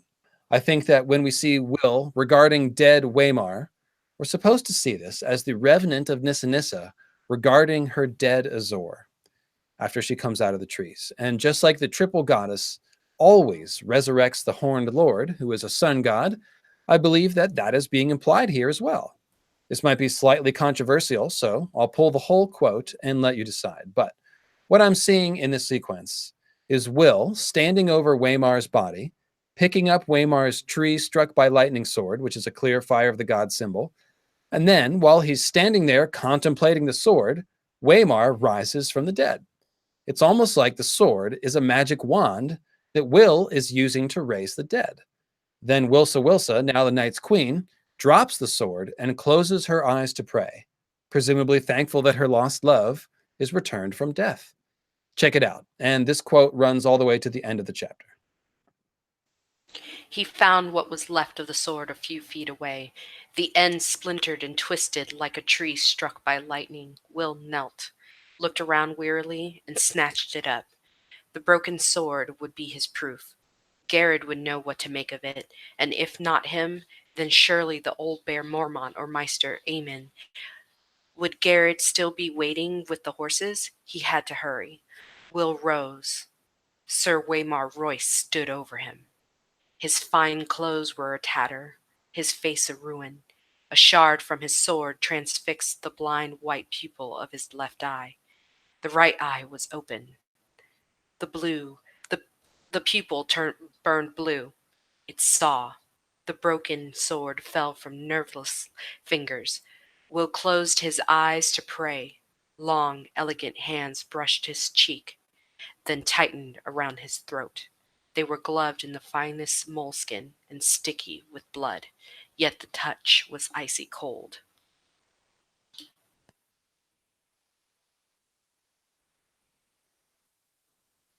You're muted.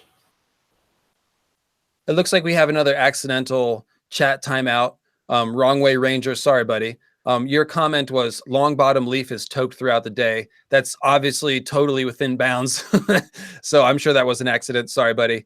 It's only a 300-second one, so you should be back in a second. No worries. That happens. There's little bugs on there, but we love you. And we love long bottom leaf, of course. So this sequence is really tight here. Will is only a few feet away from Waymar, and he's holding the fire of the god's sword. And then when he stands, Waymar has already risen, which essentially means that Waymar awoke while Will was holding the sword. So keep in mind, this is supposed to be a hidden layer of meaning. In terms of the surface plot, Waymar presumably rises on command of the others to kill Will because they want to kill him. And that's kind of what whites do. They lie dormant in the snow and then pop out at the most inconvenient time, as we saw outside of Bloodraven's cave with Bran and Cold Hands and company. But the potential symbolism of Nissa Nissa's ghost raising dead Azor Ahai with the fire of the gods, who's just given up his fiery blood, well, it's quite compelling and makes a lot of sense. The Night's King myth speaks of him giving his seed and soul to his corpse queen, and all indications are that some part of this sex magic ritual transformed him into an icy sort of dude.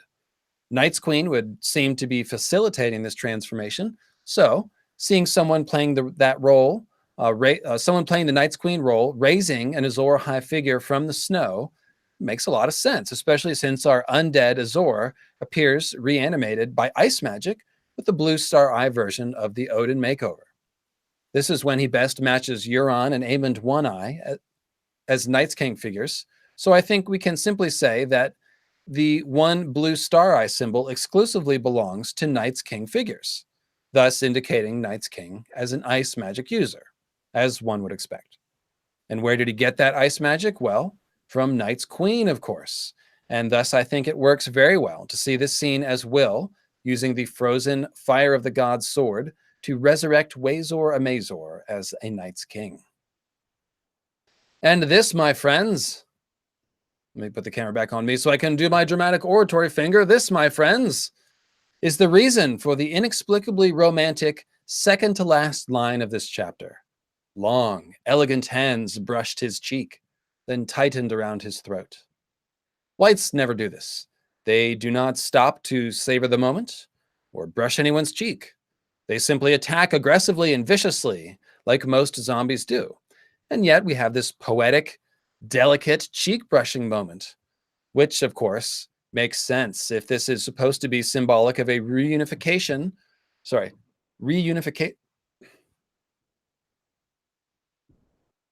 And that makes sense if this is supposed to be symbolic of a reunification of lost lovers. Plus, what's with the long, elegant hands description of a whited person who's wearing bloody gloves? I mean, that language also does not fit with the main action, but it does fit with the idea that Martin is trying to imply a tender lover's reunion here. And as for the choking, well, that's just a little bit of kinky love play, you know? I kid, of course, but I think the choking has to be there for the purposes of the main plot, and it's this anomalous cheek brushing elegance that's supposed to be the clue about this being a reunion of sorts. Or, and I just thought of this morning, we could interpret it as a depiction of Night's King chasing and catching and basically possessing Night's Queen, as he's said to do. And again, reminded of the choked stream of ice speech of Lady Stoneheart, as Wilsa is getting choked with icy hands.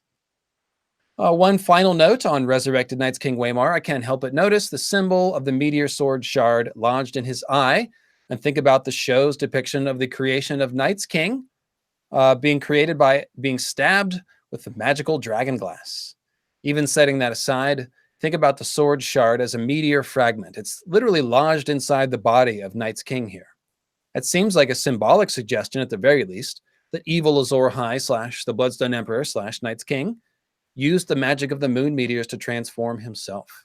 And it's even possible that there's a more literal truth here, and George is riffing on the idea of people having little pieces of metal trapped inside them after an alien abduction experience.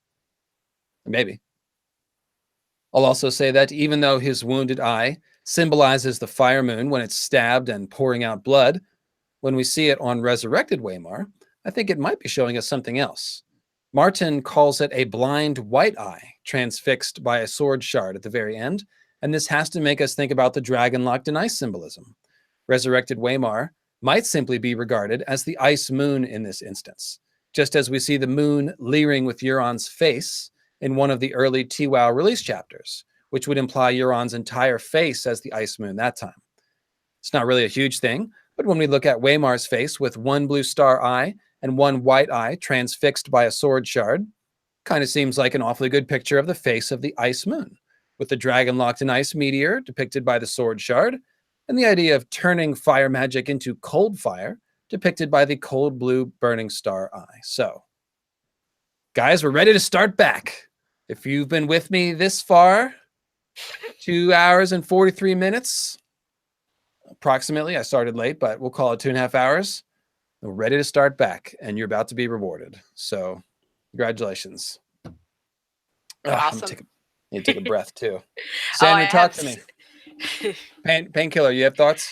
Yes, I have so many thoughts. All right. So the piece of metal in the shard, especially since it's a cold sword, I was thinking that it's an allusion to the Snow Queen who breaks mirrors and puts pieces of mirror in the eyes of the boy that she's trying to possess and basically put under her own under her spell.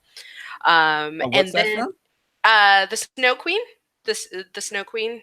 Is that a fairy book or a tale? movie or No, fairy it's a tale? fairy tale. It's a fairy tale. Yeah, the Snow Queen. Oh, Um, yeah, that does sound like something Martin is referencing here, doesn't it? mhm. Yeah. And then I was going to say that your the House Tolan talking about the dragon being time and the Ouroboros and being locked in ice, and I was like, Serwyn of the Mirror Shield approaching the dragon Urax with the mirror, and then just made, and then tying Urax into a giant knot and making it eat its own tail. Oh, I see. You're sort of mixing two myths there, but yeah, I see what you're getting at. Yeah, sorry. Well, there is a lot of parallels to the Urax and what's that fucker's name? Serwyn of the Mirror Shield. Yeah, there's a lot of parallels to that, the astronomy that's going on there, and what's going on in this one. Is it the crab guy? The crab guy, right? Well, so that's now you're talking about. So the tying a dragon in a knot so it roasted its own tail is separate from the Serwyn story. You're mixing those two. Right, The dragon tying its own tail comes from Clarence the Crab and Nimble Dick's boasting. Yeah. Yeah. Sanri? I just am really into these burning blue star eyes right now. Wow. Yeah. Can you zoom out a tiny bit for us? Creepy. There we go. Hang on. This is what I've gotten so far. I love that the Creepy others are faceless and just basically white shadows. Yep. It kind of adds a creepy feel to it. Maybe I should give them a little more distinction, but I don't know. Maybe. We'll see. So, hey, Sanri, what state do you live in? Missouri. Wasn't there a recent law change in Missouri? Yes, there was. Yeah, man. There was a recent law change. Remember the 6th of December. You seem especially quiet and into your art today. I'll put it that way. Oh, that's not why. That's just because I'm thinking while you're talking. That doesn't take effect yet. All right, yeah, we'll let you off with that one. But Hey. So this actually requires more backwards flamenco. Oh my god. Did you tell everybody why you made me draw a backwards flamingo? Do they know? What do you mean? What we did I thought when it we was first flamingo music. Oh, I wasn't gonna embarrass you like that, but That's okay. I'm used to being embarrassed. yeah. Sanrixian thought it was flamingo guitar for a long time. Until I was 30. So yeah, there we go, guys. It's flamenco shame. with a C, with a hard C, a K, flamenco. Anyways, Personally, I think I would like to see a flamingo guitar. That would be awesome. alrighty. Here we are. Let's start back. This next section is brought to you by Rickard Stargarian, the Steelheart, father of the morning and guardian of the celestial moon maid.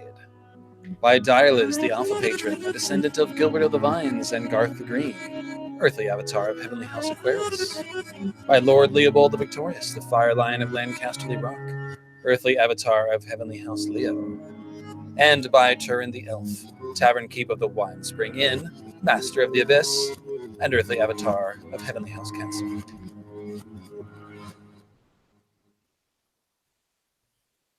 Love the dramatic ending on that. It's great. That's what I was doing at 3 a.m. last night. I was like, ooh, we can make it backwards. Yeah. We've had that law change in California for a long time. That's all I'll say. All right, so let me explain what seem to be the rules for this.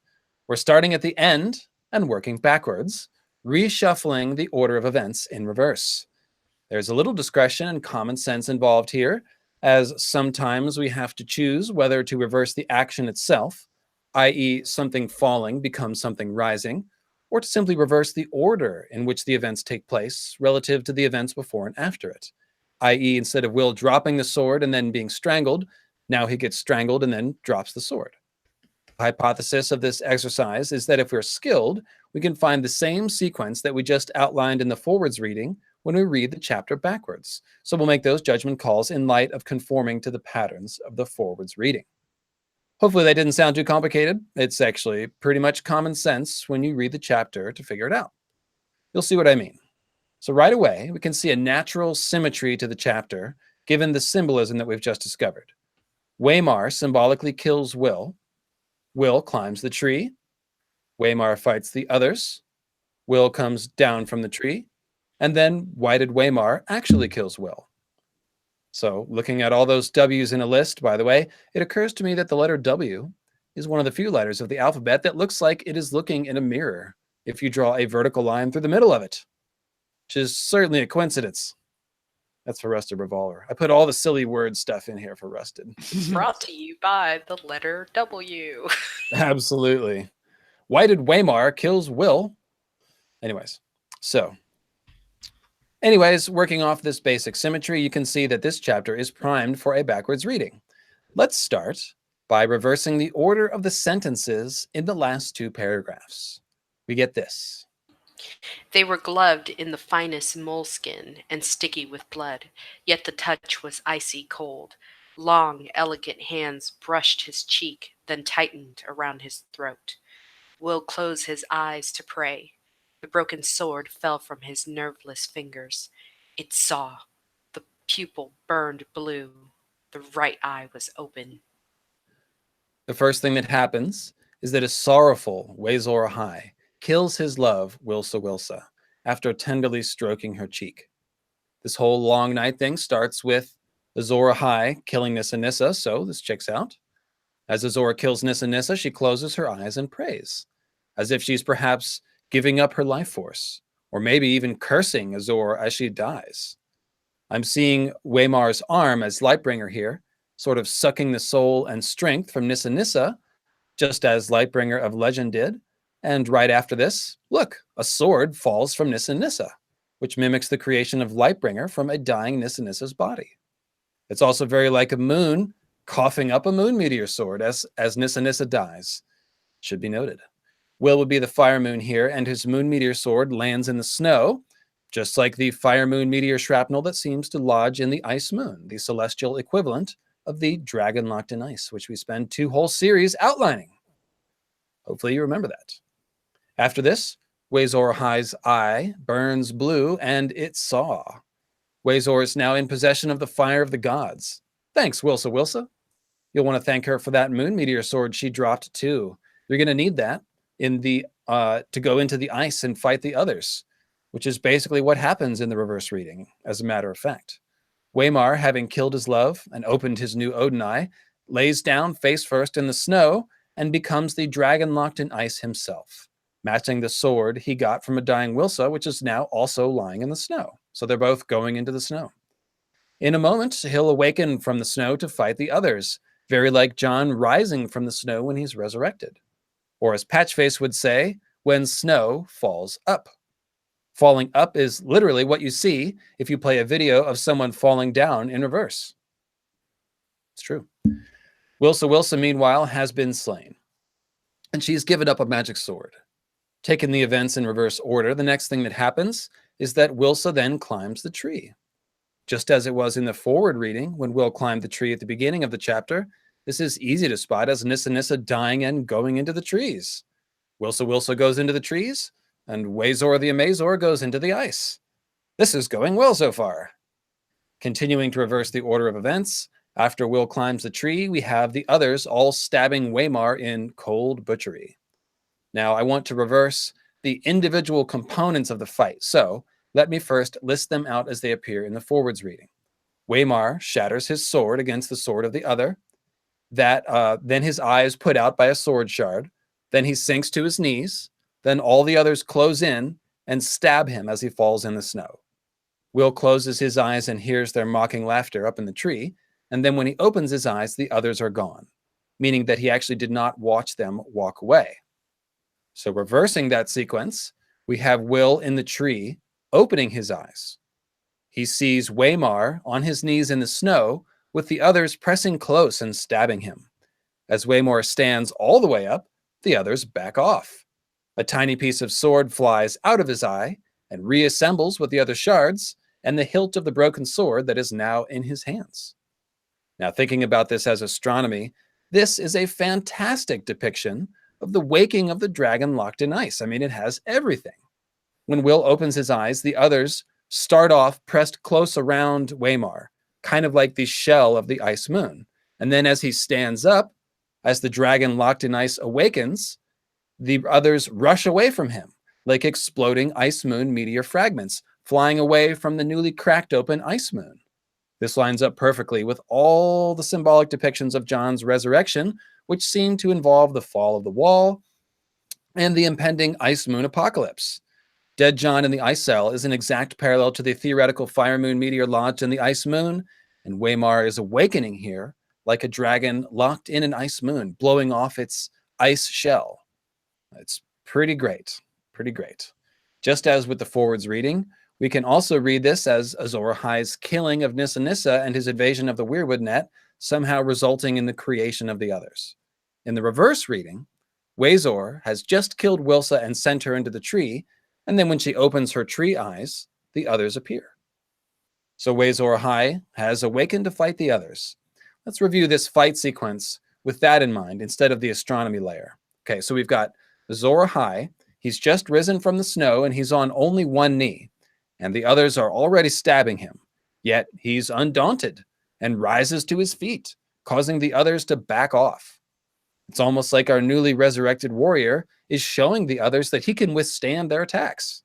This might be the exact test that Waymar failed in the forwards reading. Note that the others all mocked Waymar after he took his first wound and showed that he bleeds hot red blood. Then the other Waymar is fighting ended their ritualistic duel by breaking his sword with a lazy parry, and then they all butchered him. So this is Joe Magician's testing theory, and combining it with my Green Zombies theory, Joe and I both have come to the conclusion that the others were basically testing Waymar to see if he was an invincible ice white, like Cold Hands or John will become, and that they dismissed him when he showed himself vulnerable. Now, in the backwards reading, the others stab Waymar as soon as he begins to rise, but then they back off as he rises further and proves himself invulnerable. Then Waymar casually reforges his broken sword before their eyes. That's right. Waymar appears to be reforging the notorious broken sword symbol that we see in The Last Hero and in so many echoes, such as Beric Dondarrion's ancestor, the Titan of Bravos, the sigil of the SOC free company known as the Second Sons, and so on. It's written into the wordplay of the sword Dawn, too, since Dawn is notorious for breaking. It happens every day, after all. Every time the sun rises, in fact. The idea of reforging the broken sword of destiny is certainly reminiscent of Tolkien and Aragorn's Narsil, and which was reforged by Elrond in time for the last battle against Sauron, as was written in prophecy. More specifically, Waymar's sword is white with frost before it breaks, suggesting it as a great symbol of dawn, as the original ice. I'll also note that we have long surmised that the last hero might have reforged his original sword, since he snapped his first one from the cold, and yet emerges later chasing the white shadows with a sword of dragonsteel. He either reforges the broken one, or he got a new one, and in this reverse reading, Waymar appears to reforge his sword. Pretty cool.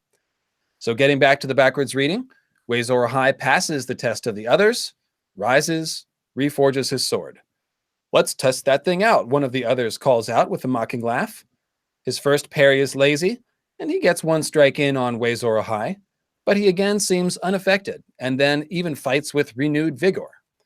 They fight to a draw, and both of them hold their swords up on high to shine in the moonlight. It's like some sort of salute, or a sign of a truce, perhaps. And then the others go away.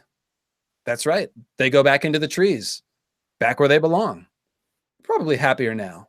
Perhaps they're set free of whatever duty or obligation or hatred was keeping them clinging to their icy forms. Maybe now they've, some debt has been repaid to them, and they can rest at peace. Wazor High has saved the day.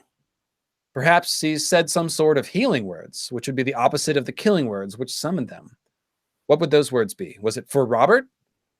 Maybe it was dance with me then. Perhaps that's it. The turtle god and the crab god do have to sing a song to return the sun to the sky, according to Royner Smith. So maybe that's what the dancing is talking about. Then, coming back out of the trees, it's his lost love, Nissa Nissa, or Wilsa Wilsa. After the others melted back into the trees, she offers a prayer of thanks to the old gods, then climbs down to reunite with her lost love. Come here, love, I won't have you hiding under a bush, he says. And reunited, they head back to their home to live happily ever after. They even remembered to collect their ugly, earless stable boy who held their horses for them while they fought the War for the Dawn.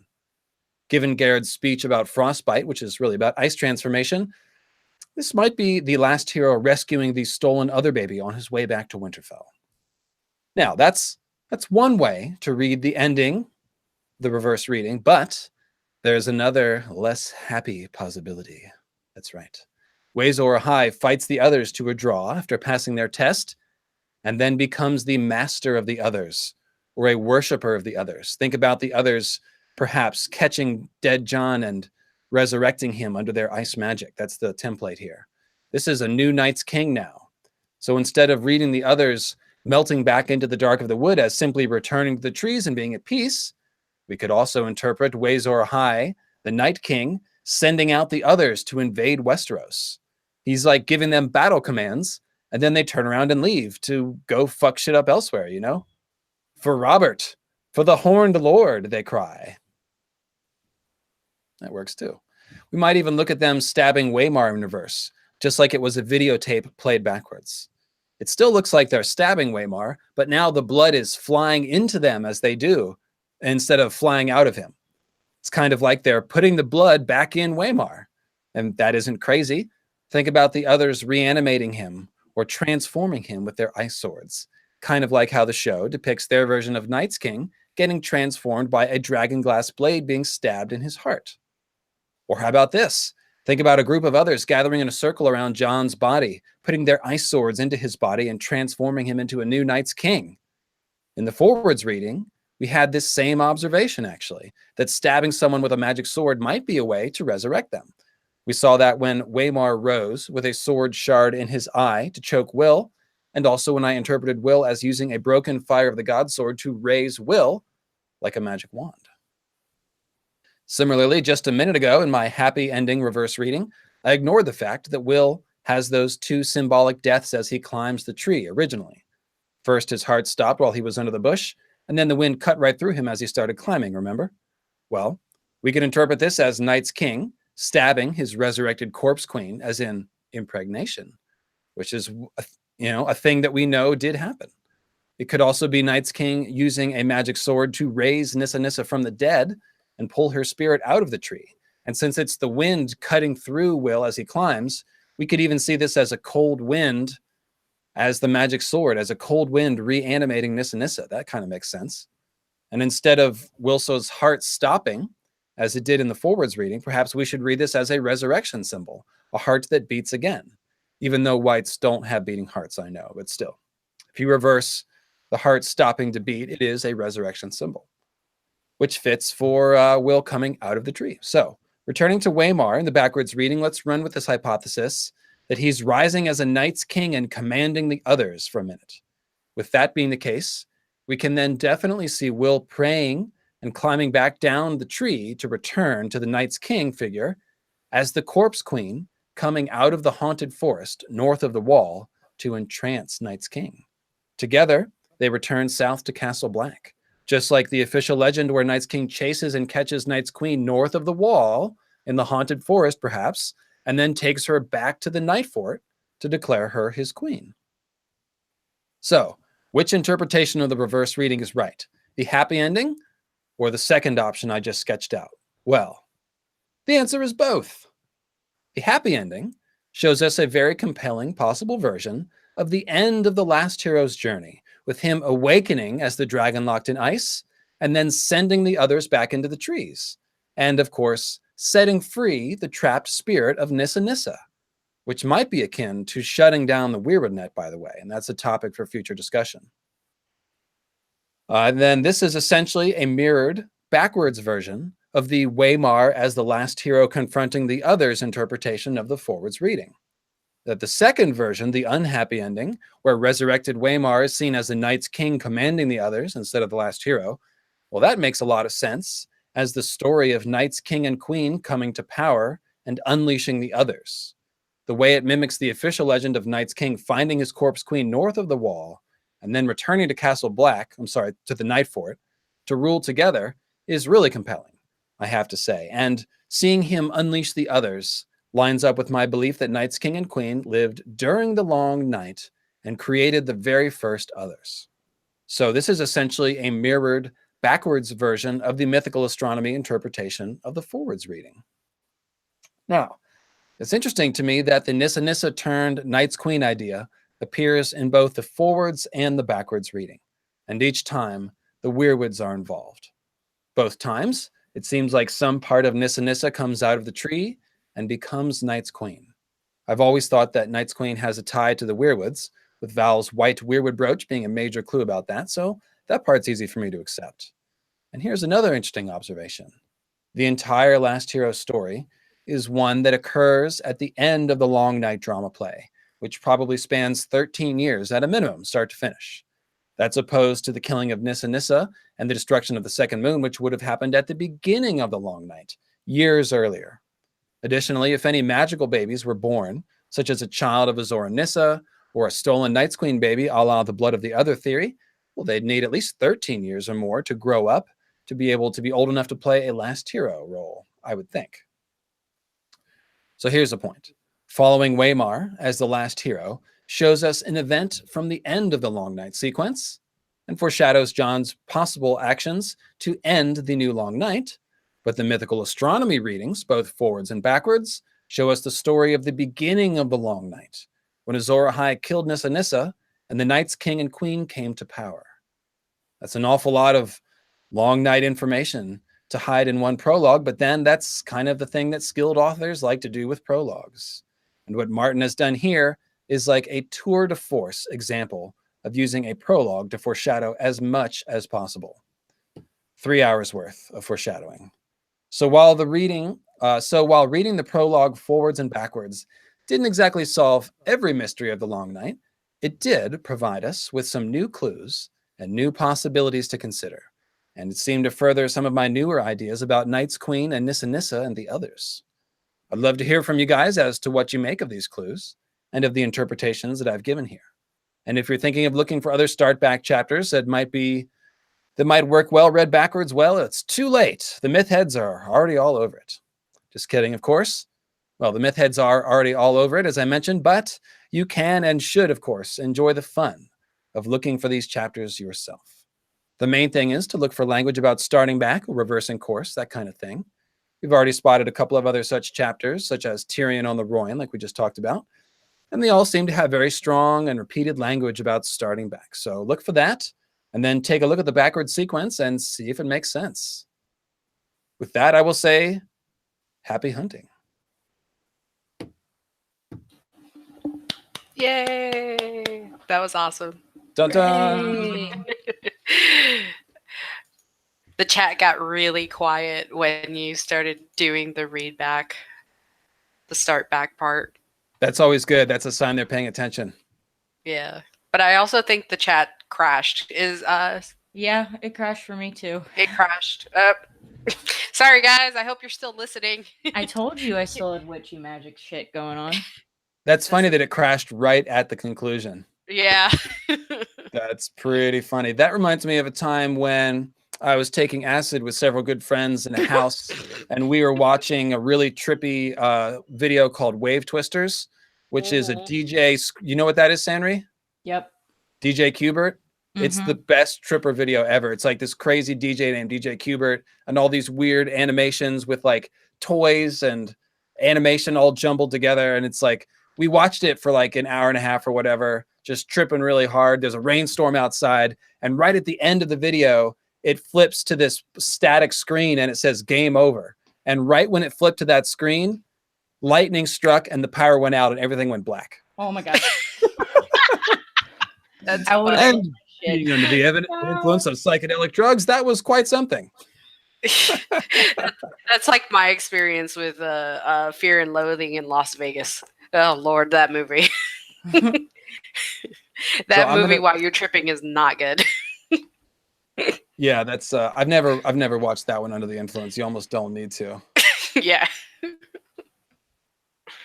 So it says we're still live, but YouTube, I'm not even able to log into YouTube right now. Really? I have it on and it's still going. Yeah, it's still going. Chat's definitely dead. Yeah, the chat's dead.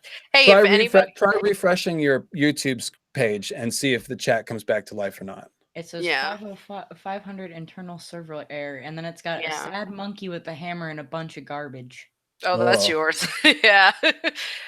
Mine, yeah. I just refreshed and everything on my panel on the side is like it's grayed out. Yep. The only thing that's live is the screen. That's Oh, actually man. working. So we I missed actually all are live, yeah. Okay, well that's good. I missed all the little applause emojis that usually come in the end, but I'll just picture them. Just imagine them. Oh, thank you, everyone. Thank you. Thank you. Colin says that the chat's dead, but the video is still on. So that's Okay, good. cool. Well, thanks, So sorry, guys. guys. This is unfortunately the part when I turn to the chat to ask a bunch of questions, but we are 3 hours in, so I think we'll definitely do maybe a follow-up live stream Q&A to this one, so we can just sort of loosely talk about everything that's gone on and take some questions about it. But of course, next week, yeah, there will be some questions, I'm sure. So next week, we're going to do, and let me just tell you this before anyone thinks about leaving. Next week, we're going to do our Mythical Astronomy Fire and Blood reaction panel. And I'm going to have a bunch of people on. I've forgotten who I've invited by now, but if I pull up my Twitter, I can figure it out.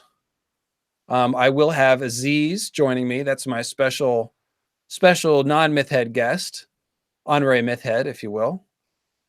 Here it is. We've got, it looks like, oh my, Storm Emma is going to be there, and Melanie Lot 7 and Crowfood's daughter. Wow. Awesome. What Tons a lineup. of myths. Yep. And Aziz. So Fire and Blood's coming out on Tuesday. We'll spend this week reading it, and then next Sunday we'll give our first reactions and talk about there's going to be many live streams and podcasts worth of material to talk about, I have a feeling, but we'll at least give you our initial reactions and fire off and take whatever questions you guys have. So I'm excited to learn more about the Rogaires. That's like a thing for me. they do sort of linger in the background of several interesting events. Mm-hmm. I'll say that. So thanks, guys, if you're still hanging on. Sorry about the chat thing. Sorry we can't take any questions, but I will enjoy reading back over this episode. I always do that, of course. Read back, check out the chat. I saw some funny comments flying around, as well as a couple of helpful additions, so that was cool. And let's now talk about this work of art that Sanrixian has. Finish up this weird brow crest thing that I Okay, cool. That's fine. darkened up too much. No, you do your but thing. Yeah. You're in the There we brow go. zone. Okay. That's pretty much, yeah. I think this is good. I think if I push it any further, I'll be overdoing it. But Looks awesome. got some smokiness and some color I added. Little color in the darkness of the shadows. Yeah. I tried to go cool. for a tree look, but I also wanted to draw shattering stuff everywhere, so. Yeah. Oh, I see. Yeah, it does have a little bit of that tree root look right where it's breaking. Yeah, that's cool. Yeah. I didn't think about that, but that's cool. So, all right. So, I think my favorite thing is still the visitor others in the background, dude. That's awesome. Yeah, they're pretty cool. Yeah, me too. The visitors, those are great. It's like they almost like they're just waiting to take form as soon as they go after Waymar, if Waymar actually defeats this particular other. Cool. Yeah. So, you know what, guys, if you're in the chat, you know, normally where you'd, I guess, leave a comment or a question here, just go ahead and throw those in the comments of the YouTube video. I always am pretty good about answering those at least the first couple days after a video post. So if you have closing thoughts, just put them in there and we'll continue the convo right on the YouTube thread. So there. But any case, so overall reaction, Painkiller, what do you think? Oh, mind-numbing. Mind-numbing information. It's a lot. I mean, just the two different readings of the happy ending and the not so happy ending. It's, you know, Robert Frost, you know, which one? Two roads diverge in a yellow wood. Well, technically dark woods or whatever. So You're that's talking about really the road not taken, of course. Yeah, the road not taken. Yeah. Yeah, I was thinking at first when I wrote it, I looked at it as an either or, and I was like, oh, well, the unhappy one is more likely. But then it occurred to me that it was actually just two different parts of the sequence. The happy ending is the very end of the journey. That is the much, like I said, we're looking for the conclusion of the last hero's arc, or we're trying to figure out what John's got to do. The happy ending shows he's got to confront the others and do something which isn't simply destroying them, and somehow send them back into the trees and put them at peace. And I don't know what that's going to be, but it sort of fits with general feeling in the fandom that it's not just a matter of, you know, breaking their faces with swords and then we all win and we throw the victory parade. So that's really cool. The forward reading seems to be that. I mean, the happy ending, reverse reading. And then the other one is simply just showing you Knights, King, and Queen come into power. And the cool part about that is the way that Knights Queen comes out of the trees. And it's like, I mean, it's perfect. It's Knights King north of the wall. He sees his lost love who's just come out of the trees and they reunite and he animates her with the cold wind. I mean, it's really cool. So what did you think, Painkiller Jane, about the idea in the forwards reading at the end with Will holding the broken sword as Waymar stands up? Remember I talked about the sword as like a magic wand. It's almost like Will is the weirwood goddess, like raising Azor high from the dead. No, I completely agree with that because I mean it's a lightning sword. It's a lightning sword and lightning used to animate a dead body, pretty much just unifying all the little hidden things that that George has hidden, especially with Frankenstein. Yeah, it's Frankenstein. Duh. Oh, I didn't even think of that. It's Frankenstein. It's Frankenstein and Paradise Lost, especially with, you know, the tree of the knowledge of good and evil type of thing as well. No, just hold on with the Frankenstein thing. That's great. I mean, that really confirms. I just thought of that last night, by the way. That whole idea that was like, oh, Will's actually resurrecting Waymar with the fire of the god sword. But you're right, since it's like lightning, that is like Frankenstein. That's cool. That makes me feel even better about that. You know, I'm always happy to help. You're helping a lot. I'm gonna have to add a bunch of crap in this essay and then republish it. Yeah. Oh, and to go back, I remember when we were talking about Serwyn and the crab guy.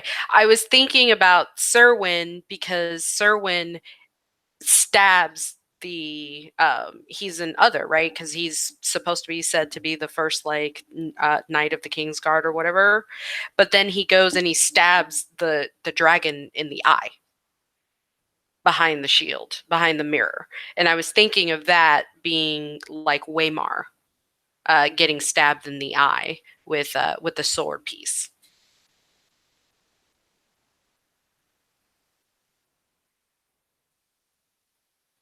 You're muted. Oh man, we were both muted. I was sorry, PKJ. Didn't mean to leave you hanging there, girlfriend. I like that idea. Your turn, Luce. You're still muted.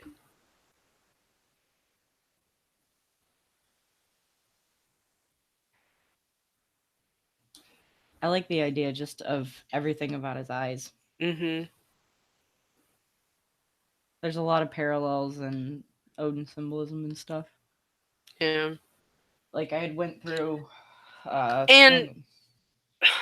And I forget because it's in the TV show, but I think it's also in the book. Doesn't Rob also like strike a tree with a sword like 85 times because of the death of his father? Or was that only show?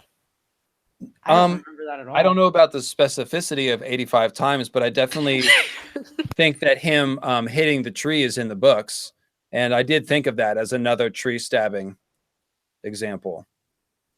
So, and I think there's more too. And it reminds you of Graham, right? Odin's sword that he buries in the tree, and then it's pulled out of the tree, kind of like the sword in the stone. So I think that idea is happening here as well. That's essentially where the tree stabbing idea comes from. So definitely. Once again, it's an amazing example of Martin weaving a bunch of different symbolic ideas from different myths and like seeing how they could be related. You know, it's like, well, once you put Nissa Nissa in the tree, then you can do a tree stabbing thing, and it's the same as Azor Ahai stabbing Nissa Nissa. And so there you go. And there it is. It's like the lightning striking the tree. And what's that, Sanri? I was saying, I guarantee you, he says it in that voice. Well, there you go. It's exactly like Nissa Nissa. I should put that in my books. Yeah, and you're right. John sounds like that, or George sounds like that in my head, but well, he sounds like that in real life. But then there's also Penny Tree that you just said, Painkiller, and there's that one lightning blasted tree overgrown with wild roses north of the wall. Yeah. So that's it's for future analysis. Can't wait. The others move like lightning too, so I feel they might be tied. Like, I mean, we only get like one mention of like stormcallers, but I'm fascinated by them and I want to know more about them. Please, George, please, because like the chat's back up. Oh, yay! Yeah, I was just checking to see if it was, and it looks like it is. Pop out chat and Isabel goes. Looks like YouTube had to start back. That's perfect. This has been like the best just serendipity ever. I mean, we scrambled YouTube's brains so many different ways today. Yeah. I think it was all those letter W things that the chat was going on about. Oh my god. Yeah, Ravenous Reader. That's like throwing chum to sharks when I get that W thing up. So Colin VW says he got to stay for the full episode for once. Great. Yeah, this is one you really do have to catch start to finish. Sorry, guys. Sorry, I don't make 13 or 30-minute videos. I don't know what to say. You can't cover all this material in 13 minutes, or else it would sound like nonsense. I mean, what can you say, man? There are some things you can only find in 3 hours of breakdown. So yeah, I'm glad you could stay for the whole time. And of course, I will be editing this and finish to start, you mean? Of course, yes. Well, don't listen to it backwards. That'll be confusing. But this will be edited and put up on the podcast feed in a couple days, of course. But yeah, so chat, now that you're back, tell me what you think. I will be taking comments and questions. Fire away. The essay version is out right now, Ravenous Reader. I dropped the link in earlier, but here it is again. and it'll be in the description of the video. And yeah, Fire and Blood in 2 days. Woo! Woo! Can't wait for that. I get a vacation, you guys. I get 4 days off. Nice. So much done. That is a nice Hallelujah. coincidence. Yes. We get Yeah, I so just- much done. I just found out that my job is closing for the next like 3 days because of the air quality. So I've had 2 weeks worth of vacation. Nice. Yeah, so feel Outer bored. Panda, that's nice. The good for you, Painkiller Jane. I'm sorry, I was distracted by the chat. Outer Panda says it was a brain melter. And of course, Outer Panda, the Pan Doubter, his whole name is a start back name. It's flipped around in reverse. Outer Panda flipped around is Pan Doubter. So I know you liked it. Outer Panda. And thanks for all your contributions, by the way. Well, Zulfuric, my dog's name. That's my spirit Aswaff dog that I ride in the canon of what do we call it? Twitteros or Planetos or whatever. But that's an inversion of the word fear, FYR, which comes from our Zulfir, which is like ancient for wolf. Nice. I get 1 wordplay point, please. 1 wordplay point is aborted. Thank you. I appreciate that. I try really hard for Rusted. So Rusted And pipes Rabbit. in that he's excited to look at the Arya Weasel Soup chapter. He's pretty sure that one's going to work similarly to the prologue. Mm-hmm. That sounds And you good. know, when I was, by the way, my Patreon supporters are eagerly awaiting my Jamie and Brienne fight in the river analysis, which is going to be the patron only mini essay that'll be coming out, I think this week. Should be able. I've been working on it, by the way. It's almost done. Turning out a little longer than I thought, of course. Shocker. But it is, yeah, shocker. But it is a perfect parallel to the prologue. We start off with Jamie and Brienne and Cleos, a group of 3. They're beset by outlaws who play the role of others. One of them dies. There's captivity taken. There's an eye wound. There's a big battle in the middle of it. So as I was doing it, I was like, hey, wait a minute. This is a damn lot like the prologue. And indeed it is. So yeah, there's lots of start back chapters. I'm hoping that every chapter can't be read backwards because that would be crazy. I'm assuming it's just a few of them, but we'll see. I've opened Pandora's box now. So Mhm. we'll see what happens. Go. I wonder, with the start back mirror thing for Alaris, the Sphinx, Yes. and the question, how do we interpret that backwards? We should look up all the Sphinx quotes and read them backwards. That might be an answer there for you. What do you think? Well, it's an obvious clue to look for backwards reading since the name is backwards. Hey, I tried. The Sphinx is the Riddler, not the riddle. Yeah.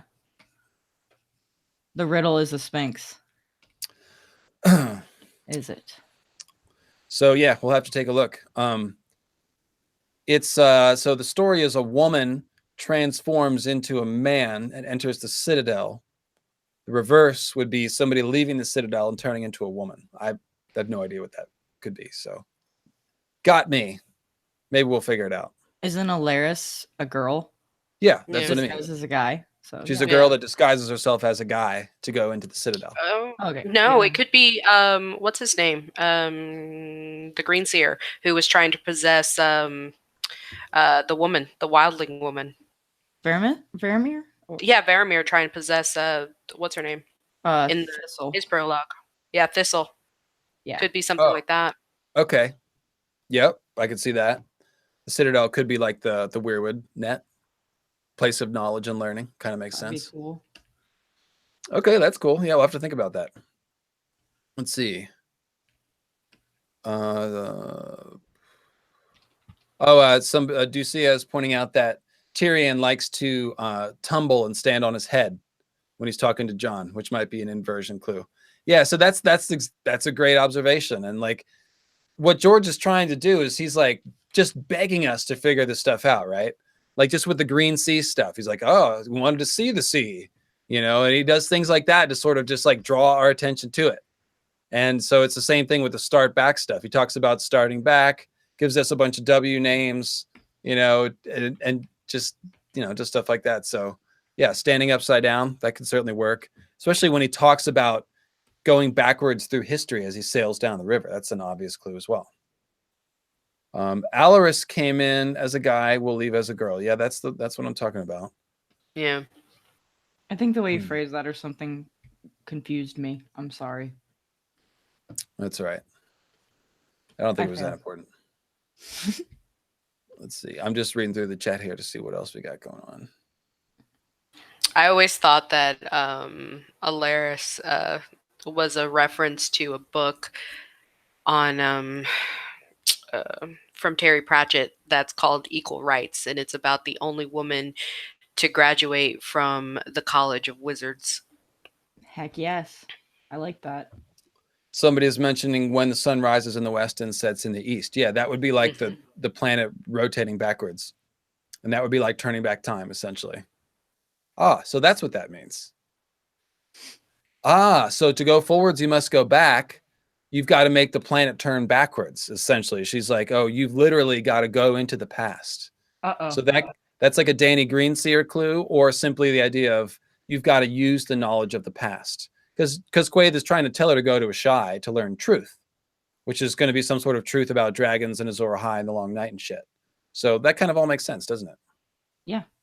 Man, I'd really like to see. I hope there's dragons in there. I hope we get dragon answers. I know it's a long shot, but. Oh, dude, is there any salmon in the story? Because salmon swim upriver. That would make a great going backwards in time symbol. Are there salmon? Yeah, Let's I do think a so. search. Is the I Tully think so. Sigil a salmon? I think it is. Is it called a salmon? If it is, that would be perfect, because that would fit with the whole river run thing, right? Yeah. Let's see if I can get it. Yeah, Maiden Pool, Lord Mooten, red salmon. Oh, that's in the Jamie and Brienne chapter. Mm-hmm. Nice. It's a red salmon. Yeah. So yeah. So the Red Tully is salmon. usually called a trout. Yeah, it is. Yeah. Red salmon of House Mooten? Is that what we just? Yeah, House Mooten and Maiden Pool. Maiden Pool is like super Rose Red Lake stuff there. Nice. Oof. Let's see here.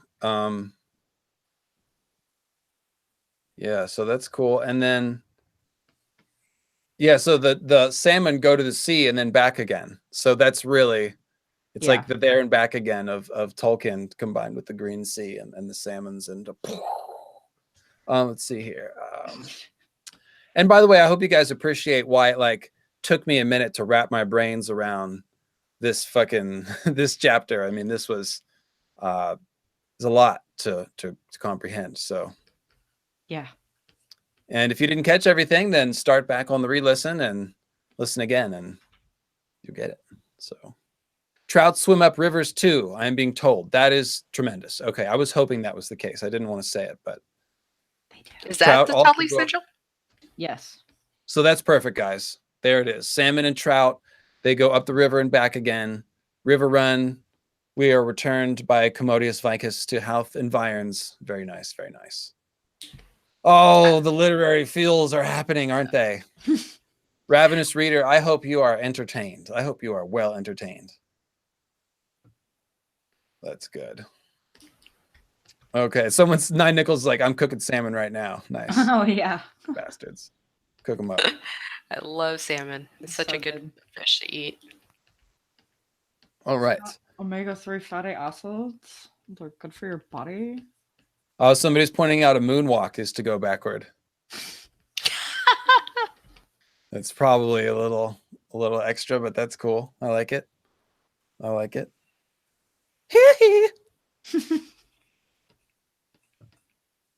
All right. That is cool. Well, like I said, chat, now's your chance. If you want to pipe in a little bit here at the end, Yeah. this is your chance. Or you can just make jokes or talk about football. It's up to you. It's up to you. What do you think, Steven Stark? How'd you like the episode?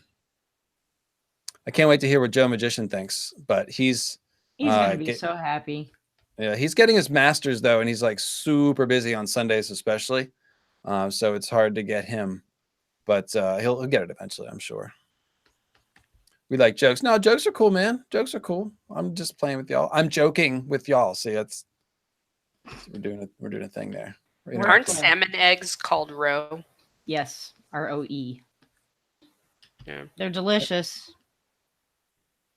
A roe deer at LML, like roe deer with the little speckled deer. Oh wow, yeah, that's if everybody's brains aren't scrambled by now. They've just connected salmon eggs to deer, and that of course makes sense because Nissa Nissa is like the moon and like a weirwood goddess. So much craziness. We did it. Yes. All right. Well, guys, I think let's go ahead and call it 3.5 hours. I don't want to go to 4. So let's finish up with Tour de Sanri, and also Sanri, keep us updated on how everything's going. How's your calendar coming? Calendar is about 1 or 2 months away from completion. When I ordered that, I will be ordering the Sansephone prints, as well as probably the Grey King prints, Quaith prints, the one I did last week, and prints of this. You guys like it enough. So, the Quaith one got rave reviews on Twitter's. Got a lot of. I was very pleased with how people like that, because it was totally space trippy to me, and I was kind of like, I wonder if people are gonna get this. But yeah, it seems like it went over well. So after Thanksgiving, check in with me, check in on my Twitter. I'll have links posted everywhere. I'm busting my way slowly through Inktober, which I just got super behind on because of real life issues. And then as an update to the Patreon stickers for you, I've selected all 13. So those will be in production pretty soon. Whoa, nice. So that's nice. me. That's right. Get in if you want to now. $13 and up will get you stickers. That's right, Sanrixian stickers. And very soon, any amount of patronage will get you access to Jamie and Brienne Fight It Out in the River, which is what I'll be going back to working on next week. So yes, I'm happy to bring this to you guys. This was a lot of fun. Again, just listen to it, start back, listen to it again if you didn't catch everything, or if you were having too much fun in the chat. It's all there. It's also, you can read it. It's online. The link is in the description of the video. I will very soon have it built into all the menus and whatnot. So yeah, Sanri, did I cut you off, or did you leave your website address yet? Oh, it's just sanrixian.com. And that's where you can find me on everything except for Instagram.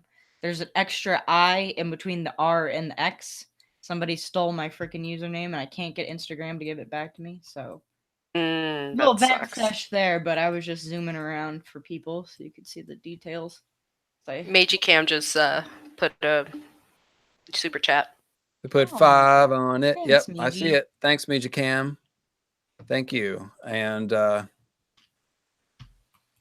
if you want to say thanks to Sanrixian for all of her great art, and also end up with some sort of stylish bit of t-shirt or wall print, then why not go to sanrixian.com? Why not buy A Song of Ice and Fire friend a Christmas gift from sanrixian.com? It's just the right kind of price for someone you like. You spend 30, 40 on them or something. But I mean, we're not talking like, a significant other, expectation here. But then maybe you just buy them like 5 t-shirts. I don't know. Also, there's the code LML that if you use, it gets you 15% off. And I will probably have a sale for Christmas coming up soon. There it is, Knows guys. that yet? Oh no, I said it. So go get your Sanrixian gear. Not only will you decorate yourself, but you will also support the artist. Support the artist, as and they I say. seriously appreciate it. Support all artists. As we appreciate the art here. Thank you. And Painkiller Jane, once again, just real quickly, you mentioned that you are starting a blog. What are you calling it? Do you know, or just have to tell everybody? Yeah, actually, I'm going to be calling it Beyond the Veil of Dream. That's actually it's a sentence from Tyrion, and it's because he doesn't want to go to sleep because the sorrows awaited him. And then he has to walk up a stairway, and the Shrouded Lord is up there waiting for him. Oh, I think I'm going to like your blog. Mm-hmm. Oh, Dreamweaver. Yeah, pretty much. Sorry, I don't know the words, so I just went with that. And that's how we wreck the stream. That's it. That's how we bring it to a close. We've I landed the always bird. ruin it. No, that's what we call landing the plane. Crash landing, maybe, but that works. Just a little bit. There you go, guys. So thanks for joining me. Thanks to Painkiller Jane. Thanks to Sanrixian. Thanks to all my Patreon viewers. Thanks to John Walsh for allowing me to flip his guitar backwards. And let's just go ahead and one more time. Let's get that intro. Since I had the space warp quantum doubling effect on last time. And this will bring us out, guys. So we'll see you next Sunday for our Mythhead panel on Fire and Blood, which will be tons of fun. We're going to talk about all the mythical astronomy, which I believe there will be a lot of it. So, Oh, yeah. Lucifer Moon's Lightbringer presents the mythical astronomy of ice and fire.